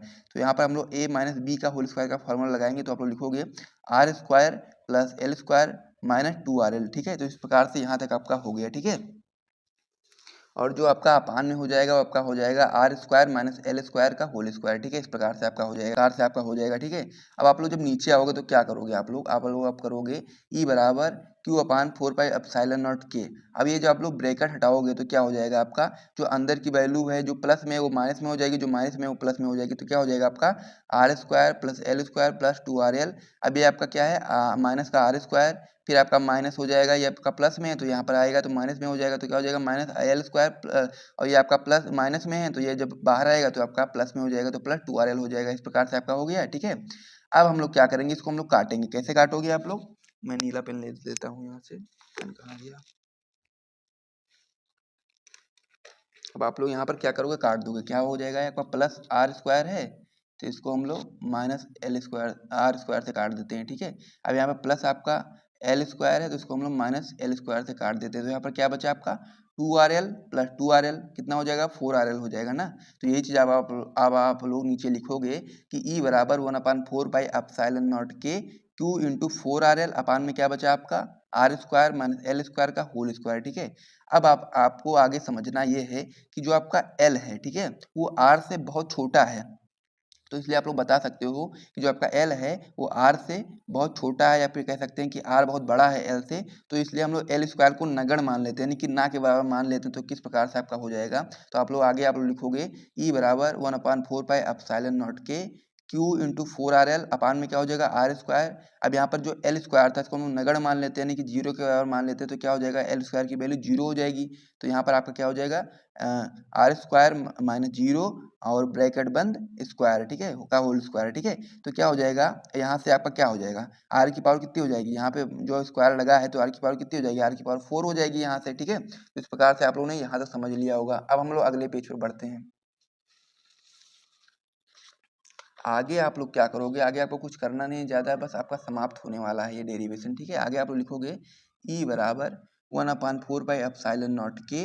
अब हम लोग क्या करेंगे 4 को हम लोग क्या करेंगे 2 इंटू 2 कर देंगे, यानी कि आप लोग जानते हो या तो केवल आप 4 लिख दो या फिर आप 2 इंटू 2 कर दो। 4 तो तब भी आ जाएगा वहाँ से ना। तो हम लोग क्या करेंगे 4 को हम लोग 2 इंटू 2 कर देंगे। तो क्या हो जाएगा 2 इंटू क्यू इंटू 12 इंटू आपका आर हो जाएगा। ठीक है, तो यहाँ से जो आपका नीचे आर की पावर 4 है तो यहाँ से आपका एक पावर कैंसिल हो जाएगा और ये यहाँ से आर कैंसिल हो जाएगा। तो आर की पावर कितनी हो जाएगी 3 हो जाएगी, यानी कि आर क्यूब हो जाएगा। अब आप लोगों को क्या पता है, आप लोग को पता है कि Q इंटू 2L बराबर क्या होता है P होता है, यानी कि वैध विद्युत आघूर्ण होता है। आप लोग यहाँ पर देखो Q इंटू 2L, तो Q इंटू 2L बराबर P होता है। तो यदि हम लोग चाहें तो Q इंटू 2L की जगह पर हम लोग P लिख सकते हैं ना। तो आप लोग यही चीज़ यहाँ पर लिखोगे E बराबर 1/4 पाई एप्सिलॉन नॉट के, और क्या हो जाएगा आपका Q इंटू 2L की जगह हम लोग क्या करेंगे P लिख देंगे तो P हो जाएगा, और 2 यहाँ पहले से है तो क्या हो जाएगा 2P अपान में आर क्यूब। ठीक है, इस प्रकार से आपका हो गया। अब आप लोग क्या करोगे, आप लोग जानते हो कि वायु अथवा निर्वात के लिए जो K का मान होता है वो 1 होता है। तो हम लोग जब वायु अथवा निर्वात के लिए लिखेंगे तो क्या लिखेंगे आप लोग E बराबर 1/4 पाई एप्सिलॉन नॉट 2P अपान में आर क्यूब। ठीक है, या फिर यदि हम लोग चाहें तो इसकी जगह पर इसकी वैल्यू भी लिख सकते हैं 1/4 पाई एप्सिलॉन नॉट कि जब हम लोग क्या लिख सकते हैं 9 × 10⁹। तो इसको हम लोग इस प्रकार से भी लिख सकते हैं ई बराबर 9 × 10⁹ 2P अपान में आर क्यूब। तो इस प्रकार से जो आपका ये डेरिवेशन था वो कंप्लीट हो चुका है। मैं उम्मीद करता हूँ कि डेरिवेशन आपको अच्छे तरीके से समझ में आया। इसमें जो हमारा महत्वपूर्ण प्रश्न होने वाला है वो आपका होने वाला है किसी पतले लेंस के लिए अपवर्तन का सूत्र स्थापित कीजिए, इसके आधार पर सिद्ध कीजिए कि अवतल लेंस की फोकस दूरी ऋणात्मक होती है। ये आपका वेरी इंपॉर्टेंट क्वेश्चन है। आप लोग देख भी सकते हैं कि 2012 में 16 में 17 में 20 में 22 में 23 में, यानी कि क्वेश्चन आपकी बोर्ड परीक्षा के लिए बहुत ही ज़्यादा महत्वपूर्ण है। और आपके हर साल बोर्ड परीक्षा में आता है, तो इसीलिए आपको इस क्वेश्चन को बिल्कुल भी मिस नहीं करना है और अच्छे तरीके से समझना है। मैं आपको बहुत ही अच्छे तरीके से समझाऊंगा, तो इसीलिए आप लोग वीडियो को ध्यान से देखिएगा और साथ में इस क्वेश्चन को अपनी कॉपी में आज ही नोट करके और आज ही तैयार कर लीजिएगा। तो चलिए हम लोग इसको देखते हैं, बहुत ही सिंपल तरीके से एक एक करके सारी चीज़ मैं आपको बताते जाऊंगा और आप लोग अपनी कॉपी में नोट करते हुए चलिएगा। तो सबसे पहले आप लोग क्या बताएंगे, सबसे पहले आप उसमें बताएंगे कि माना कोई लेंस है ऐसे माध्यम में रखा है। मान लीजिए आपका कोई एक लेंस है जो कि आपका एक ऐसे माध्यम में रखा है जिसके दोनों ओर का जो माध्यम है वो n1 है, यानी कि समान है, यानी कि इधर का माध्यम भी समान है और इधर का भी माध्यम समान है। या फिर आप लोग मान लीजिए कि इधर दोनों तरफ आपकी वायु भरी हुई है, तो इसीलिए आप बता सकते हैं कि जो आपका लेंस है एल, जो आपका जो एल लेंस है वो आपका एक ऐसे माध्यम में रखा है, इसका दोनों जो माध्यम है वो कैसा है, समान है, दोनों ओर का माध्यम। आगे आप लोग इसमें बता सकते हैं तथा लेंस का जो अपवर्तनांक है वो आपका n2 है, यानी कि लेंस का अपवर्तनांक कितना है, n2 है। तो इस प्रकार से आपका हो गया। और साथ ही में आपको जो लेंस के दोनों पृष्ठों की जो वक्रता त्रिज्याएं हैं वो r1 व r2 है। तो इस प्रकार से आपका जो लेंस होता है ना, तो इसमें आपके दो कह सकते हैं कि पृष्ठ हैं, तो इसलिए आप बता सकते हैं कि इसमें जो आपका इधर वाला जो पृष्ठ है इसकी जो वक्रता त्रिज्या आपकी हो जाएगी r1 और इधर वाले की जो हो जाएगी उसको हम लोग r2 बोलेंगे। तो इस प्रकार से आपका हो गया। उसके बाद में फिर आपको ध्यान से समझना है कि मान लीजिए यहाँ पर कोई आपका O है, इस पर आपका क्या रखा है, कोई वस्तु रखी हुई है। तो फिर जब आपकी वस्तु यहाँ से जाएगी ना, तो या मान लीजिए यहाँ पर जो प्रकाश किरण है वो आपका कैसा है, ये आपका क्या है, विरल माध्यम है। और जो आपका लेंस है ये आपका कैसा है, सघन माध्यम है। तो ये आपका जब ये आपका जो विरल माध्यम से जब सघन माध्यम में जाएगी तो क्या होगा, ये यदि आप लोग यहाँ पर क्या करेंगे, अभिलंब खींचेंगे, तो आप लोग ध्यान देंगे कि अब आप लोग जब यहाँ पर अभिलंब खींचेंगे तो क्या होगा, ये आपका अभिलंब की ओर झुकती हुई दिखाई देगी। तो इस प्रकार से आपको समझ लेना है। मान लीजिए यहाँ पर कोई आपका वस्तु रखा गया है, तो जब ये आपका यहाँ से जाएगा तो यह क्या है, ये आपका है विरल माध्यम, और जब विरल से सघन माध्यम में जाएगा तो अवलंब की ओर झुकेगी थोड़ा सा। तो इस प्रकार से आपका हो जाएगा। और फिर यहाँ पर आपका इसकी वजह से जब ये आपका यहाँ से निकलेगा तो यहाँ पर आई डैश आपका प्रतिबिंब बन जाएगा। तो इस प्रकार से आपका हो गया। उसके बाद फिर आपको यहाँ पर समझ लेना है कि मान लीजिए आपका जो यहाँ पर दिया गया है वो, यानी कि वस्तु जहाँ पर रखी हुई वो चीज़ यहाँ पर दी गई है, तो वस्तु से लेकर के जो आपका लेंस है, लेंस के बीच की दूरी कितनी है उसको हम लोग क्या बताएंगे, यू से बताएंगे। तो आपका ये यू हो जाएगा। उसके बाद में फिर यहाँ से, यानी कि इसका जो प्रथम पृष्ठ है इसी पर से तो टच होने के बाद यहाँ पर प्रतिबिंब बनना है, तो यहाँ पर हम लोग ध्यान देंगे कि यानी कि जो आपका लेंस है, लेंस से जो प्रतिबिंब बनना है उसकी दूरी कितनी है, उसको हम लोग बी डैश बताएंगे, क्योंकि यहाँ पर जो आपका यहाँ पर जो प्रतिबिंब बन रहा है वो आपका आई डैश है, तो इसीलिए हम लोग उसकी बीच की दूरी कितनी बताएंगे, बी डैश, इस प्रकार से बता देंगे। फिर आगे आपको यहाँ पर ध्यान देना है, यदि आप लोगों ने पढ़ा होगा पहले तो आपको पता होगा कि गोलीय अवतल दर्पण के लिए जो आपका अपवर्तन का सूत्र होता है आपका इस प्रकार से हो जाता है कि n2 अपान में आपका हो जाएगा b, माइनस में आपका हो जाएगा n1 अपान में u, बराबर आपका हो जाएगा n2 माइनस n1 अपान में r। ये सूत्र उसके लिए है जब आपका विरल माध्यम से सघन माध्यम में प्रकाश की किरण प्रवेश करती है, उस चीज के लिए सूत्र होता है आपका। तो प्रथम पृष्ठ के लिए जब हम लोग बात करेंगे, इस वाले पृष्ठ के लिए बात करेंगे, तो आप लोग ये सूत्र बताएंगे n2 अपान में v, माइनस में आपका हो जाएगा n1 अपान में u, बराबर आपका हो जाएगा n2 माइनस n1 अपान में r। इस प्रकार से आपका हो गया। फिर आपको ये क्या है, मेन वाला सूत्र है। अब इसमें जो चीजें यहाँ से रखने वाली है उसको आप लोग यहाँ पर रखेंगे। तो यहाँ पर सबसे पहले आप लोग n2 ध्यान दोगे, तो n2 का तो n2 रहेगा, क्योंकि n2 आपका इसी प्रकार से रहेगा, सेम सेम। उसके बाद में फिर आपको यहाँ पर ध्यान देना है जो आपका v दिया है, तो यहाँ पर b कितना है, v डैश है, तो इसकी जगह पर हम लोग b की जगह पर v डैश कर देंगे, फिर माइनस में लगाएंगे, फिर आप लोग n1 लिखोगे, अपान में u लिख दोगे, फिर बराबर आपका n2 माइनस n1 अपान में r। ये आपको पूरा सेम रहेगा, केवल यहाँ पर b की जगह पर b डैश हो जाएगा, क्योंकि यहाँ पर आपका v डैश है, प्रतिबिंब की जो दूरी है b डैश है। तो इसलिए आप लोग ये चीज लिख करके इसको समीकरण फर्स्ट बना लोगे। तो इस प्रकार से समीकरण फर्स्ट तक आप लोगों ने समझ लिया होगा। अब हम लोग द्वितीय पृष्ठ के लिए बात करेंगे, यानी कि इस वाले पृष्ठ के लिए बात करेंगे। तो यहाँ पर आप लोग ध्यान देना अब कि मान लीजिए कि अब आप लोग इस पर ध्यान नहीं देंगे, इधर साइड वाले पे ध्यान नहीं देंगे, आप लोग केवल इस पर ध्यान देंगे। तो जब आप लोग इस पर ध्यान देंगे तो आप लोग देखेंगे कि ये आपका क्या है, मान लीजिए कि आपका ये एक वस्तु के रूप में कार्य कर रहा है। अगर ये मान लीजिए जो प्रतिबिंब आपका बना था प्रथम पृष्ठ के लिए, अब मान लीजिए आपका ये एक वस्तु के रूप में कार्य कर रहा है, तो यहाँ से आप लोग ध्यान देंगे इस प्रकार से, यहाँ से आपका एक प्रतिबिंब बन जाएगा। ठीक है, प्रतिबिंब बन जाएगा, इसको हम लोग आई नाम दे देंगे इस प्रकार से। इस प्रकार से आप लोगों ने यहाँ तक समझ लिया है। तब ये आप लोग यहाँ पर ध्यान दोगे कि जो आपका ये है कि आपका क्या है, आपका मान लीजिए सघन माध्यम से विरल माध्यम में आपका प्रतिबिंब बनना है ना, इस प्रकार से आपका बनना, आपको यहाँ पे पता होना चाहिए। फिर आपको यहाँ पर ध्यान देना है कि आपका जो यहाँ पर जो दिया गया है ध्रुव, यानी कि जो आपका लेंस दिया गया, लेंस से जो आपका प्रतिबिंब बन रहा है इसके बीच की दूरी कितनी है, तो आप लोग बता सकते हैं इसके बीच की दूरी कितनी है। आप लोग इस प्रकार से b बता दोगे, यहाँ से यहाँ तक की दूरी आप लोग b बता दोगे। उसके बाद में फिर आपको यहाँ पर जो वस्तु के रूप में कार्य कर रहा है, तो ये वस्तु जो आपके इस वस्तु के रूप में कार्य कर रही है, यहाँ से यहाँ तक की दूरी कितनी है ये भी आपको पता होना चाहिए। तो नीचे आप लोग जब ध्यान दोगे तो यह क्या है, यहाँ से यानी कि पूरा प्रथम जो पृष्ठ था लेंस का, वहां से लेकर के यहाँ तक की दूरी कितनी थी, b डैश थी। और जो लेंस है, लेंस की मोटाई कितनी है, t है। तो ये आपका क्या था, लेंस की जो मोटाई वो भी इसमें इंक्लूडेड थी b डैश में।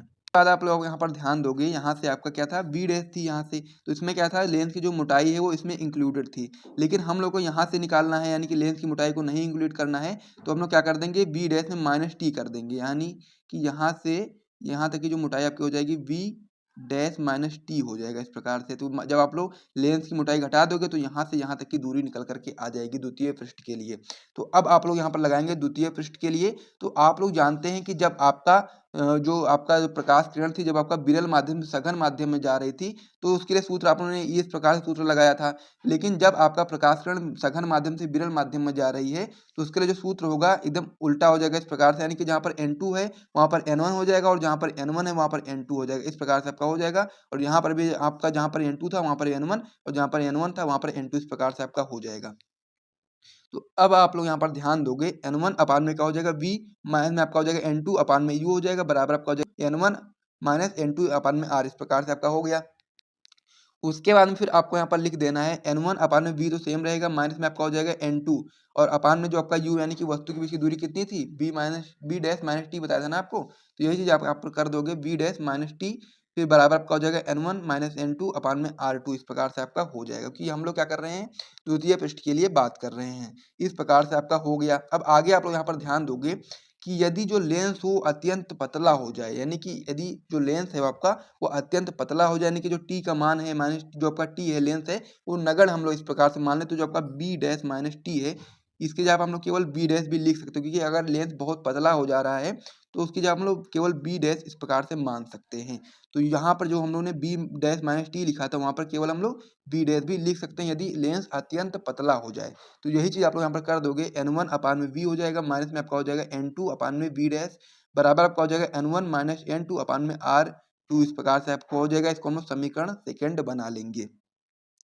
अब यहाँ पर जो आपका समीकरण फर्स्ट था और समीकरण सेकंड था, दोनों को हम लोग क्या करेंगे, जोड़ देंगे। तो जोड़ने पर आप लोग इस प्रकार से समीकरण लिखोगे कि समीकरण 1 को व 2 को जोड़ने पर क्या हो जाएगा कि जो आपका दाहिने साइड होगा, दाहिने साइड का दाहिने साइड में जोड़ेंगे और बाएं साइड का बाएं साइड में जोड़ेंगे। तो इस प्रकार से आप लोग यहाँ पर देखेंगे, समीकरण 1 में इस साइड वाला जो है इसको हम लोग समीकरण सेकंड के इस साइड वाले से जोड़ देंगे। तो सबसे पहले आप लोग लिखोगे N2 अपान में बी डैश माइनस N1 अपान में यू, यही चीज हम लोगों ने यहाँ पर लिखा है, N2 बी डैश अपान में बी डैश माइनस में N1 हो गया अपान में यू हो गया, इस प्रकार से हो गया। उसके बाद फिर समीकरण सेकंड का जो आपका इस साइड वाला था उसको हम लोग इसमें जोड़ेंगे, N1 अपान में बी माइनस में आपका N2 अपान में बी डैश, यानी कि प्लस करके ये चीज हम लोग यहाँ पर लिख देंगे। उसके बाद फिर आपका जो समीकरण फर्स्ट था उसमें जो आपका इधर साइड वाला था, इसको हम लोग समीकरण सेकंड के इधर साइड वाले से जोड़ देंगे। तो यही चीज हम लोग यहाँ पर कर देंगे, N2 बराबर आपका हो जाएगा N2 माइनस में आपका N1 अपान में R1, प्लस में आपका हो जाएगा N1 अपान में N1 माइनस N2 अपान में R2, यानी कि दोनों चीज ये वाला यहाँ आ गया, प्लस में आपका हो गया ये वाला यहाँ आ गया, इस प्रकार से आपका हो गया। उसके आगे अब आपको क्या करना है, उसको अब यहाँ पर आपको ध्यान देना है, ठीक है। तो सबसे पहले आप लोग इसमें देखोगे कि इसमें क्या क्या चीजें कट सकती हैं, तो जो चीजें कट जाएंगी उसको आप लोग यहाँ पर काट दोगे। तो यहाँ पर आप लोग ध्यान दोगे, N2 अपान में V डैश और आपका जो N2 अपान में V डैश, ये आपका माइनस में है आपका प्लस में है, तो ये आपका यहाँ पर कट जाएगा इस प्रकार से। तो यहाँ क्या बचेगा, केवल N1 अपान में U, यानी कि इसको हम लोग क्या करेंगे इस साइड में ले आएंगे आगे, तो क्या हो जाएगा N1 अपान में U यहाँ पर हो गया। उसका फिर आपका क्या था N1 अपान में V, यानी कि N1 अपान में V माइनस में आपका हो जाएगा N1 अपान में U, इस प्रकार से आपका हो गया। बराबर आपका क्या हो गया, बराबर आपका पूरा ये सेम इस प्रकार से रहने वाला है। तो ये आपका हो जाएगा N2 माइनस में N1 अपान में R1। फिर हम लोग क्या करेंगे, इसमें जो आपका यहाँ पर जो दिया गया है इसको जो हम लोग बाहर ले आएंगे, तो क्या हो जाएगा, ये आपका जो प्लस है आपका माइनस में हो जाएगा, तो हो जाएगा आपका माइनस N2 माइनस आपका हो जाएगा N1 अपान में R2, इस प्रकार से आपका हो गया। क्योंकि कॉमन लेने के लिए हम लोग इस चीज को बाहर लेकर के आ जाते हैं। अब आप लोग यहाँ पर ध्यान दोगे कि जो आपका जो बराबर से जो पहले वाला जो संख्या ये चीज़ दी गई है, इसमें क्या कॉमन मिलेगा उसको कॉमन निकाल लेना है, और बराबर के बाद वाली जो चीज़ दी गई है इसमें जो चीज़ कॉमन मिलेगी उसको हम लोग को यहाँ पर निकाल लेना है। तो आपका यहाँ पर जो n1 अपान में v है माइनस में n1 अपान में u है, तो इसमें आपका n1 n1 दोनों में है, तो दोनों में ये कॉमन निकाल लोगे तो आपका हो जाएगा 1 अपान में v माइनस में 1 अपान में u। ये n1 को हम लोग कॉमन निकाल लेंगे तो कॉमन इस प्रकार से लिख दोगे n1 बराबर आपका हो जाएगा, ये आपका जो दिया गया n2 माइनस n1 अपान में r1 माइनस में आपका हो जाएगा n2 माइनस n1 अपान में r2। तो इन दोनों में क्या चीज़ कॉमन दी गई, तो आप लोग यहाँ पर ध्यान दोगे कि n2 माइनस n1 यानी कि इसमें भी है इसमें भी है, तो ये चीज़ हम लोग यहाँ पर कॉमन लिख दोगे। n2 माइनस में n1 ये ब्रैकेट बंद हो जाएगा, फिर ब्रैकेट के अंदर क्या बचेगा 1 अपान में r1 माइनस 1 अपान में r2, इस प्रकार से आपका ये बच जाएगा। फिर आगे आपको यहाँ पर क्या करना है उसको भी आप लोग ध्यान से देखिए, ठीक है। फिर हम लोग क्या कर देंगे, यही चीज़ सेम यहाँ पर लिखोगे 1 अपान में v माइनस में 1 अपान में u। अब इसका हम लोग इसमें गुणा कर देंगे तो क्या हो जाएगा n2 अपान में हो जाएगा आपका n1 माइनस में आपका n1 अपान में हो जाएगा n1, इस प्रकार से आपका हो गया। और इसके अंदर जो ब्रैकेट में था 1 अपान में r1 माइनस 1 अपान में r2, तो ये सेम रहने वाला है। तो यहाँ से आपका जो n1 है n1 से n1 आपका कैंसिल हो जाएगा। फिर आगे क्या होगा आइए उसको भी हम लोग समझ लेते हैं। तो अब आप लोग इसमें आगे देखेंगे तो आगे आप इसमें बता सकते हैं सेम चीज़ें आपकी रहने वाली 1 अपान में v, इस प्रकार से मैं सही से रख देता हूँ पहले। क्या होगा 1 अपान में b माइनस में 1 अपान u बराबर आपका क्या था n2 अपान में क्या था n1 था, ठीक है। ये आपका कैंसिल हो गया था, बाकी ये चीज़ सेम थी। तो यहाँ पर आपको ध्यान देना है क्या हो जाएगा आपका 1 अपान में b माइनस में आपका हो जाएगा 1 अपान में u हो जाएगा। अब यहाँ पर आप लोग ध्यान देंगे n2 अपान में n1 की जगह हम लोग क्या लिख सकते हैं n माइनस 1, इस प्रकार से आप लोग लिख सकते हो n2 अपान में n1 की जगह पर n माइनस 1 लिख सकते हो। और फिर आपका यहाँ पर हो जाएगा ये चीज़ सेम रहने वाली है। फिर आपको यहाँ पर ध्यान देना है कि आप लोग चाहो तो 1 अपान में b माइनस में 1 अपान में u की जगह पर 1 अपान f लिख सकते हो। तो ये चीज़ आप यहाँ पर लिख दोगे 1 अपान f बराबर आपका हो जाएगा n माइनस 1, यानी कि n माइनस 1 हो जाएगा। फिर ब्रैकेट के अंदर आपका हो जाएगा 1 अपान में r1 माइनस 1 अपान में r2, इस प्रकार से आपका ये हो जाएगा। तो यही जो सूत्र निकल करके आ गया यही आपका पतले लेंस के लिए अपवर्तन का सूत्र है। तो इसे आप लोग अपनी कॉपी में नोट कर लीजिए। फिर हम लोग से आगे एक क्वेश्चन और भी इसमें पूछा गया था कि इसके आधार पर सिद्ध कीजिए कि अवतल लेंस की फोकस दूरी ऋणात्मक होती है। तो इसमें आप लोग बता सकते हैं कि जो अवतल लेंस के लिए जो r1 होता है, r1 जो आपका होता है वो ऋणात्मक होता है तथा r2 धनात्मक होता है। तो इसीलिए आपका जो n होता है ग्रेटर देन 1 हो जाएगा इस प्रकार से, यानी कि n का मान होगा वो 1 से अधिक हो सकता है। तो ये चीज़ आप लोग यहाँ पर कर दोगे 1 अपान में f बराबर क्या हो जाएगा n माइनस 1, फिर आपका हो जाएगा 1 अपान में r1। r1 हमने आपको बताया था कि r1 क्या होता है ऋणात्मक होता है। तो जब आप यहाँ पर ऋणात्मक करोगे तो ये आपका ऋणात्मक हो जाएगा, तो क्या हो जाएगा आपका 1 अपान में क्या हो जाएगा माइनस r1 माइनस में आपका हो जाएगा 1 अपान में r2। फिर बराबर आप लोग करोगे तो ये आपका क्या था यहाँ पर जो माइनस लिखा गया है ना, तो ये चीज़ यहाँ पर भी माइनस हो जाएगी। तो बराबर क्या हो जाएगा आपका माइनस n माइनस 1 हो जाएगा और ब्रैकेट के अंदर 1 अपान में r1 प्लस में आपका 1 अपान में r2। तो इस प्रकार से आप बता सकते हैं कि अतः अवतल लेंस की जो फोकस दूरी होती है वो ऋणात्मक होती है। तो इस प्रकार से ये जो पूरा क्वेश्चन था पूर्ण से कंप्लीट हो गया है। तो हमारा आज का जो सी बिंदु पर वैद्युत विभव का सूत्र स्थापित करना, ठीक है, ये काफ़ी ज़्यादा इंपॉर्टेंट क्वेश्चन होता है। इसीलिए आप लोग यहाँ पर वेरी वेरी इंपॉर्टेंट का टिक लगा देना है, क्योंकि ये क्वेश्चन आपका बहुत बार बोर्ड परीक्षा में आया, कम से कम 8 बार आपके बोर्ड परीक्षा में क्वेश्चन आया हुआ है। तो इसीलिए आपको इसको अच्छे तरीके से समझना है। अब आइए सबसे पहले हम इसका चित्र समझ लेते हैं, क्योंकि यदि आप लोगों ने इस चित्र को समझ लिया ना तो फिर आपको इस डेरिवेशन में बिल्कुल भी आसानी होगी, बिल्कुल भी कठिनाई नहीं आएगी, आराम से आप लोग समझ जाओगे कि आपको कैसे क्या क्या करना है, ठीक है। तो सबसे पहले हम लोग चित्र को अच्छे तरीके से समझेंगे। तो चित्र यहाँ पर बना हुआ है, लेकिन मैं आपको यहाँ पर बना करके लाइव में दिखाऊंगा तो आपको बेहतर तरीके से समझ में आ जाएगा। तो हम लोग से क्वेश्चन में क्या पूछा गया था, हम लोग से क्वेश्चन में पूछा गया था किसी वैद्युत द्विध्रुव की अक्षीय स्थिति में किसी बिंदु पर वैद्युत विभव का सूत्र स्थापित करना है। यानी कि जो वैद्युत द्विध्रुव है उसके अक्षीय स्थिति पर कोई बिंदु है जिस पर हम लोग को वैद्युत विभव का सूत्र ज्ञात करना है, ठीक है। तो सबसे पहले हम लोग क्या बनाएंगे, वैद्युत द्विध्रुव बनाएंगे। तो आपका वैद्युत द्विध्रुव इस प्रकार से आपका होता है, आप लोग जानते होंगे पहले से ही। तो आप लोग जानते हैं कि जो आपका वैद्युत ध्रुव होता है आपका माइनस क्यू और प्लस क्यू आवेशों से मिलकर के बना होता है। अब मान लीजिए वैद्युत ध्रुव में कोई मध्य बिंदु O है इस प्रकार से, ठीक है, और यहाँ से R दूरी पर, यानी कि मध्य बिंदु O से R दूरी पर कोई बिंदु आपका यहाँ पर P है जिस पर हम लोग को वैद्युत विभव का सूत्र ज्ञात करना है, ठीक है। आप लोग जानते हैं कि जो आपका वैद्युत ध्रुव होता है आपका माइनस क्यू और प्लस क्यू आवेशों से मिलकर के बना होता है, और इनकी जो दूरी होती है यहाँ से यहाँ तक आपकी L होती है मध्य बिंदु तक, और यहाँ से मध्य बिंदु से प्लस क्यू तक की दूरी L होती है, यानी कि टोटल 2L होती है। और वैसे आप L और L करके लिख सकते हो, ठीक है। तो इस प्रकार से आपका हो जाता है।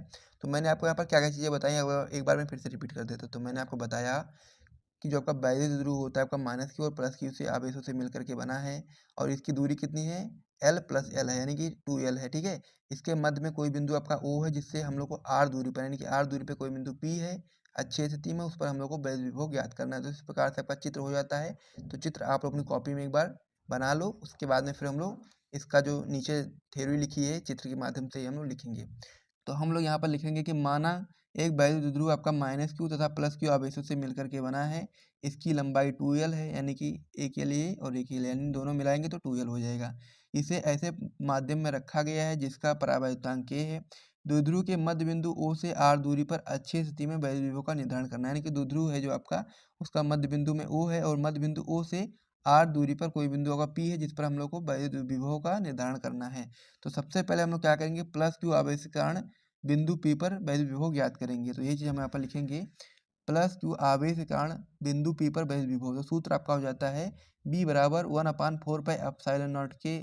सूत्र मैं आपको यहाँ पर बता देता हूँ। ठीक है, सूत्र क्या हो जाता है B बराबर आपका सूत्र होता है B बराबर 1/4πε0 के Q अपान में R होता है ना, इस प्रकार से आपका होता है। तो R क्या होता है, R दूरी होती है। तो ये दूरी हम लोग को पता होनी चाहिए। तो हम लोग ने सबसे पहले क्या करेंगे प्लस क्यू आवेश के कारण बिंदु P पर वैद्युत विभव जब ज्ञात करेंगे तो हम लोग लिखेंगे B1 बराबर 1/4πε0 के और Q ऊपर हो जाएगा। अब नीचे जो R है तो हम लोग की इसकी दूरी पता होनी चाहिए। दूरी कहाँ से कहाँ तक पता होनी चाहिए, तो हम लोग को दूरी यहाँ से यहाँ तक पता होनी चाहिए। यानी कि प्लस क्यू आवेश से जब हम लोग बिंदु P पर वैद्युत विभव ज्ञात करेंगे तो हम लोग को यहाँ से यहाँ तक की दूरी पता होनी चाहिए। तो आप लोग यहाँ पर ध्यान देंगे कि यहाँ से मध्य बिंदु O से और P तक की दूरी कितनी है R है ना, और फिर आपका मध्य बिंदु O से प्लस Q तक की दूरी कितनी है L है। तो जब हम लोग R में से L को इतना घटा देंगे तो फिर जो शेष दूरी बच जाएगी वही आपका क्या हो जाएगा प्लस Q से P तक की दूरी आ जाएगी। तो जब R में से हम लोग R में से माइनस कर दें हम लोग L को तो फिर आपका यहाँ से यहाँ तक की दूरी आ जाएगी यानी कि R माइनस L हो जाएगा। तो यही चीज़ आप हम लोग लिखेंगे B1 बराबर 1/4πε0 के Q अपान में R माइनस L हो जाएगा। फिर जब हम लोग माइनस क्यू आवेश के कारण बिंदु P पर वैद्युत विभव ज्ञात करेंगे तो B2 बराबर हम लोग लिखेंगे 1/4πε0 के Q अपान में आपका हो जाएगा दूरी। तो यहाँ से जब हम लोग ज्ञात करेंगे तो यहाँ से यहाँ तक की दूरी हम लोग को पता होनी चाहिए। तो यहाँ पर आप लोग ध्यान देंगे क्या है, यहाँ मध्य बिंदु से यहाँ तक की दूरी कितनी है R है और यहाँ से मध्य बिंदु तक दूरी कितनी है L है। तो हम जब R प्लस L कर देंगे यानी कि R और प्लस L कर देंगे तो फिर हम लोग को क्या निकल करके आ जाएगी माइनस क्यू आवेश से बिंदु P तक की दूरी निकल करके आ जाएगी। तो यही चीज़ हम यहाँ पर लिखेंगे दूरी में कि R प्लस L। ठीक है, अब यहाँ पर जो माइनस क्यू आवेश के कारण है तो यहाँ पर हम लोग माइनस का चिन्ह लगा देंगे। अब आगे आप लोग इसमें बताएंगे कि अब बिंदु P पर परिणामी वैद्युत विभव आपका हो जाएगा B बराबर B1 प्लस B2। तो यहाँ पर हम लोग B1 का मान रखेंगे और यहाँ पर हम लोग B2 का मान रखेंगे। तो B बराबर क्या हो जाएगा आपका B1 का मान यहाँ पर सबसे पहले हम लिखेंगे तो लिखेंगे आप लोग 1/4πε0 के और Q अपान में क्या हो जाएगा R माइनस L यानी कि B1 का मान कितना है, इतना ही तो है ना। तो यही मान हम लोग को उठा कर यहाँ से यहाँ पर लिख देना है। फिर हम लोग माइनस लगाएंगे क्योंकि यहाँ पर आपका माइनस है तो इसलिए यहाँ पर ये प्लस वाला जो होगा माइनस हो जाएगा। तो माइनस लगाने के बाद फिर हम लोग B2 का मान रखेंगे। तो B2 का मान कहाँ पर है, यहाँ पर आप लोग देखेंगे तो B2 का मान ये लिखा हुआ है ना। तो यही चीज़ उठा करके हम लोग यहाँ पर लिख देंगे। तो क्या लिखेंगे हम लोग 1/4πε0 के Q अपान में R प्लस L, इस प्रकार से आपका हो जाएगा ना। अब हम लोग क्या करेंगे इसमें हम लोग कॉमन ले लेंगे। तो यहाँ पर आप लोग देखेंगे इनमें से कौन कौन सी चीज़ें कॉमन है। तो यहाँ पर आप देखेंगे Q कॉमन है और बटे में आपका 4πε0 कॉमन है दोनों में। ठीक है, तो इसलिए हम यहाँ पर लिखेंगे B बराबर Q अपान में 4πε0 के और अंदर क्या बचेगा आपका, अंदर बचेगा 1 अपान में आपका R माइनस L और फिर आपका माइनस में आपका हो जाएगा फिर इधर आपका बचेगा क्या 1 अपान में R प्लस L। इस प्रकार से इतना हो गया। फिर हम लोग आगे क्या करेंगे, हम लोग इसका लासा लेंगे। तो लासा लेंगे तो इस प्रकार से आपका हो जाएगा B बराबर Q अपान में 4πε0 के नीचे आपका हो जाएगा R माइनस L और R प्लस L हो जाएगा। ठीक है, उसका फिर जब हम लोग इसका इससे करेंगे गुणा तो आपका हो जाएगा R प्लस L और जब हम लोग इसका इससे गुणा करेंगे तो फिर आपका हो जाएगा माइनस R प्लस L। ठीक है, इस प्रकार से आपका इतना हो गया। तो इतना आप लोग हो गया तो आप लोग यहाँ पर ध्यान देंगे ये क्या है आपका R प्लस है। ठीक है, तो ये इससे आपका कैंसिल हो जाएगा। तो यहाँ पर कितने बचेंगे L प्लस L यानी कि 2L यहाँ पर बच जाएगा। ठीक है, ये चीज़ हमको यहाँ पर ध्यान देना है। तो इतना आप लोग समझ गए होंगे। तो अब हम लोग अगले पेज पर बढ़ते हैं और उसको आगे सॉल्व करते हैं। तो अब हम लोग आगे क्या करेंगे, यहाँ पर आप लोग ध्यान दो। हम लोग आगे क्या करेंगे, आगे हम लोग क्या करेंगे जो आपका Q है Q को हम लोग इस साइड में ले आएंगे। तो क्या हो जाएगा आपका B बराबर 1/4πε0 के। अब यहाँ पर क्या था प्लस L यानी कि 2L हो जाएगा। अब Q को इस साइड ले आएंगे तो क्या हो जाएगा Q इंटू 2L हो जाएगा। नीचे क्या बचेगा आपका R माइनस L और R प्लस L। तो आप लोग जानते हैं कि A माइनस B और A प्लस B का बी का जो आप लोग सूत्र जानते होंगे, तो आपका हो जाता है ए स्क्वायर प्लस बी स्क्वायर। तो इसी प्रकार से हम लोग यहाँ पर लिख देंगे R square minus L square, ठीक है। तो इस प्रकार से आपका यहाँ पर हो गया। आगे हम लोग क्या करेंगे, आगे आप लोग जानते हैं कि जो आपका क्यू इंटू टूएल्व होता है, यानी कि क्यू इंटू टूएल्व होता है, इसकी जगह हम लोग पी लिख सकते हैं ना, क्योंकि आपका वैद्युत गुण होता है। तो यहाँ पर आप लिखोगे बी बराबर 1/4 के, और क्यू इंटू टूएल्व की जगह पर हम लोग पी लिख देंगे, और नीचे आपका हो जाएगा R square minus L square, ठीक है। इस प्रकार से आपका हो गया। फिर आप लोग बताओगे कि जो आपका एल होता है वो आपका आर से बहुत छोटा होता है, तो जब एल स्क्वायर करेंगे तो और भी छोटा हो जाएगा। तो इसलिए हम लोग बता सकते हैं कि एल स्क्वायर को नगण्य मानने पर, यानी कि एल स्क्वायर को हम लोग यहाँ पर जीरो मान लेंगे, मान लीजिए। तो फिर आपका क्या हो जाएगा, आपका एल स्क्वायर कैंसिल हो जाएगा, तो यहाँ पर क्या बचेगा, केवल केवल आर स्क्वायर बचेगा। तो वही चीज़ आप यहाँ पर लिखोगे, बी बराबर 1/4 के पी अपान में आर स्क्वायर। तो यही आपका सूत्र निकल करके आ जाता है। इसको आपको यहाँ पर ध्यान रखना, एक बार सूत्र हो जाता है। और यदि हम लोग माध्यम वायु अथवा निर्वात के लिए बात करेंगे तो के का मान 1 हो जाता है, तो यहाँ से के भी आपका हट जाएगा। तो सूत्र आपका हो जाएगा बी बराबर 1/4 पी अपान में आर स्क्वायर। तो ये सूत्र भी आपका हो जाएगा इस प्रकार से। तो इस प्रकार से ये क्वेश्चन जो था पूरी तरह कंप्लीट हो चुका है। तो आज का जो हमारा प्रश्न होने वाला है वो आपका होने वाला है कि गॉस की प्रमेय से आप क्या समझते हैं, इसकी उपपत्ति भी दीजिए। यानी कि बहुत ही महत्वपूर्ण क्वेश्चन ये आपका हो जाता है कि गॉस की प्रमेय से आप क्या समझते हैं, और साथ ही में उसका प्रूफ भी हम लोग को देना है। तो इस प्रकार से सबसे पहले आप लोग क्या करेंगे, सबसे पहले आप लोग इस पर IMP का टिक लगा लेंगे, उसके बाद में फिर हम लोग इसका सोल्यूशन देखेंगे, ठीक है। सबसे पहले आप लोग इस क्वेश्चन को अपनी कॉपी में नोट कर लो, उसके बाद में फिर मैं आपको इसका सोल्यूशन बहुत ही आसानी से, बहुत ही अच्छे तरीके से समझाने वाला हूँ। यदि आप लोग वीडियो को ध्यान से देखते हो अंत तक, तो ये क्वेश्चन आपका बिल्कुल अच्छे तरीके से आपके दिमाग में छप जाएगा, ठीक है। तो इसीलिए आप लोग सबसे पहले वीडियो को लाइक कर दो यदि आप लोगों ने अभी तक नहीं किया है। फिर हम लोग इसका आंसर देखना स्टार्ट करते हैं। तो इस पेज को मैं हटा देता हूँ, फिर हम लोग इसका उत्तर देखते हैं, क्योंकि क्वेश्चन आपको पता ही चल गया कि क्वेश्चन क्या है। क्वेश्चन आपका है कि गॉस की प्रमेय से आप क्या समझते हैं, और इसकी उत्पत्ति भी कीजिए। तो ये आपका क्वेश्चन हो गया है। अब इसका हम लोग उत्तर देखते हैं। तो उत्तर में सबसे पहले हम लोग को बताना है कि गॉस की प्रमेय आखिर क्या है। तो गॉस की प्रमेय में आप लोग इसका उत्तर बताओगे, यानी कि इसकी परिभाषा बताओगे कि गॉस की प्रमेय के अनुसार किसी बंद पृष्ठ से गुजरने वाला वैद्युत फ्लक्स, जिसे हम लोग फाई से प्रदर्शित करते हैं, उस पृष्ठ द्वारा परिबद्ध कुल आवेश Q का 1/ε0 गुना होता है। अर्थात आप लोग बता सकते हो कि फाई ई बराबर आपका हो जाता है Q इंटू 1/ε0। इसको हम लोग Q अपान में ε0 इस प्रकार से भी लिख सकते हैं। तो ये आपका हो जाता है गॉस की प्रमेय। अब इसकी उत्पत्ति हम लोग करने वाले हैं, जो कि आपके बोर्ड एग्जाम के लिए बहुत ज़्यादा महत्वपूर्ण हो जाता है, और इसको हम लोग प्रूफ करेंगे कि किस प्रकार से आपकी ये निकल करके सूत्र आएगा, ठीक है। तो इसलिए आप लोग यहाँ तक आप लोग अपनी कॉपी में नोट कर लो सबसे पहले इसकी परिभाषा को और ये सूत्र को, उसके बाद में फिर हम लोग इसकी उपपत्ति करते हैं, ठीक है। तो यहाँ तक आप लोग समझ गए होंगे, तो चलिए हम लोग इसकी अब उपपत्ति करते हैं। तो इसके प्रूफ में आपको सबसे पहले इसका डायग्राम समझना बहुत ज़्यादा ज़रूरी हो जाता है, क्योंकि जैसे आप लोग डायग्राम समझ जाओगे, फिर इसमें क्या-क्या चीज़ें करनी है वो भी आप लोग आसानी से समझ जाओगे। तो इसका डायग्राम सबसे पहले आप लोग समझ लो। तो डायग्राम कैसे समझोगे, वो मैं आपको यहाँ पर बना करके दिखाने वाला हूँ। तो डायग्राम में आपको सबसे पहले क्या बनाना है, डायग्राम बना करके समझ लेना है। जैसे आप लोग डायग्राम समझ जाओगे, फिर आपको कोई दिक्कत नहीं आने वाली इसमें। आगे बाकी जो चीज़ें होंगी वो सारी चीज़ें मैं आपको यहाँ पर समझा ही दूंगा, ठीक है। तो सबसे पहले आप लोग क्या मानेंगे, आप लोग मान लीजिए कोई एक आपका बंद गॉसियन पृष्ठ है। इस प्रकार से मान लीजिए कोई आपका एक बंद गॉसियन पृष्ठ है, जिसमें कोई आपका बिंदु उपस्थित है ओ, ठीक है। अब इस ओ बिंदु पर कोई आपका आवेश प्लस क्यू रखा हुआ है। इस प्रकार से ये चीज़ आपको यहाँ पर समझ लेना है। अब इस जो आपका गॉसियन पृष्ठ है, इस पर कोई एक बिंदु आप मान लीजिए यहाँ पर कोई बिंदु पी है, ठीक है। इसके चारों ओर हम लोग किसकी कल्पना करेंगे, हम लोग इसके चारों ओर एक आपका डीए क्षेत्रफल यानी कि अल्पांश क्षेत्रफल की कल्पना करेंगे इस प्रकार से। उसके बाद में फिर हम लोग क्या करेंगे आगे, तो इस प्रकार से आप लोगों ने अभी तक यहाँ तक समझ लिया है कि यह एक आपका गॉसियन पृष्ठ है, जिसमें आपका कोई बिंदु O है, जिस पर आपका प्लस क्यू आवेश उपस्थित है। उसके अलावा गॉसियन पृष्ठ पर कोई बिंदु आपका P है, जिसके चारों ओर आपका क्या है, डीए क्षेत्रफल यानी कि अल्पांश क्षेत्रफल हम लोगों ने माना है। इसके आगे आप लोग क्या बताओगे, इसके आगे आप लोग बताओगे कि जो आपका डीए क्षेत्रफल है यानी कि अल्पांश क्षेत्रफल है, इसके कारण जो आपका बिंदु O पर जो आपका कोण बनेगा, वो कोण क्या हो जाएगा, आपका घन कोण कहलाएगा। यानी कि जो आपका अल्पांश क्षेत्रफल के कारण जो आपका कोण बनता है, उससे ही हम लोग क्या बोलते हैं, घन कोण बोलते हैं। घन कोण को हम लोग डी ओमेगा से प्रदर्शित करते हैं। तो इस प्रकार से इसका जो कोण हो जाएगा वो कितना हो जाएगा, आपका डी ओमेगा हो जाएगा। तो इस प्रकार से आप लोग डी ओमेगा यहाँ पर लिख लेंगे, ठीक है। उसके बाद में फिर आपका जो इसकी त्रिज्या है, त्रिज्या आपकी आपको पता होना चाहिए, इसका जो त्रिज्या है वो कितना है, आपका आर है। तो इस प्रकार से इसकी त्रिज्या भी आ गई। उसके आगे आपको यहाँ पर बता देना है कि ये आपका क्या है, वैद्युत क्षेत्र की तीव्रता है, और साथ ही में ये आपका है क्षेत्रफल सदिश, ठीक है। उसके बाद फिर आपका जो क्षेत्रफल सदिश है और वैद्युत क्षेत्र की तीव्रता के बीच में जो कोण है आपका, वो थीटा कोण है। तो आप लोगों ने यहाँ तक समझ लिया है। तो इसमें हम लोगों ने क्या-क्या आपको चीज़ें बताई हैं, एक बार मैं फिर से रिपीट करता हूँ कि हम लोगों ने यहाँ पर देखा कोई एक आपका बंद पृष्ठ है, बंद क्वेश्चन पृष्ठ है, जिसमें आपका कोई बिंदु O है, जिस पर आपका प्लस Q आवेश रखा हुआ है। अब यह क्वेश्चन पृष्ठ पर कोई आपका बिंदु P है, जिसके चारों ओर हम लोगों ने अल्पांश क्षेत्रफल dA माना है। उसके बाद फिर हम लोगों ने देखा कि जो आपका dA क्षेत्रफल के कारण जो आपका बिंदु O पर जो आपका कोण बन रहा है, वो क्या है आपका d ओमेगा यानी कि घनकोण बन रहा है, तो इसे हम लोग घनकोण बताएँगे। उसके बाद फिर आपका इसका जो त्रिज्या है वो आपकी r है, इसका वैद्युत क्षेत्र की तीव्रता इस प्रकार से आपका हो जाएगा। उसके बाद फिर आपका ये आपका हो जाएगा क्षेत्रफल सदिश, और उसके क्षेत्रफल सदिश और वैद्युत क्षेत्र की तीव्रता के बीच में जो कोण बन रहा है उसे हम लोग थीटा बोलेंगे, ठीक है। इस प्रकार से आपका यहाँ तक चित्र समझ गए होंगे। तो चलिए अब हम लोग इसका क्या करेंगे, प्रूफ करेंगे किस प्रकार से आपको थ्योरी में लिखना है और किस प्रकार से आगे इसको सॉल्व करना है, उसको आइए देखते हैं।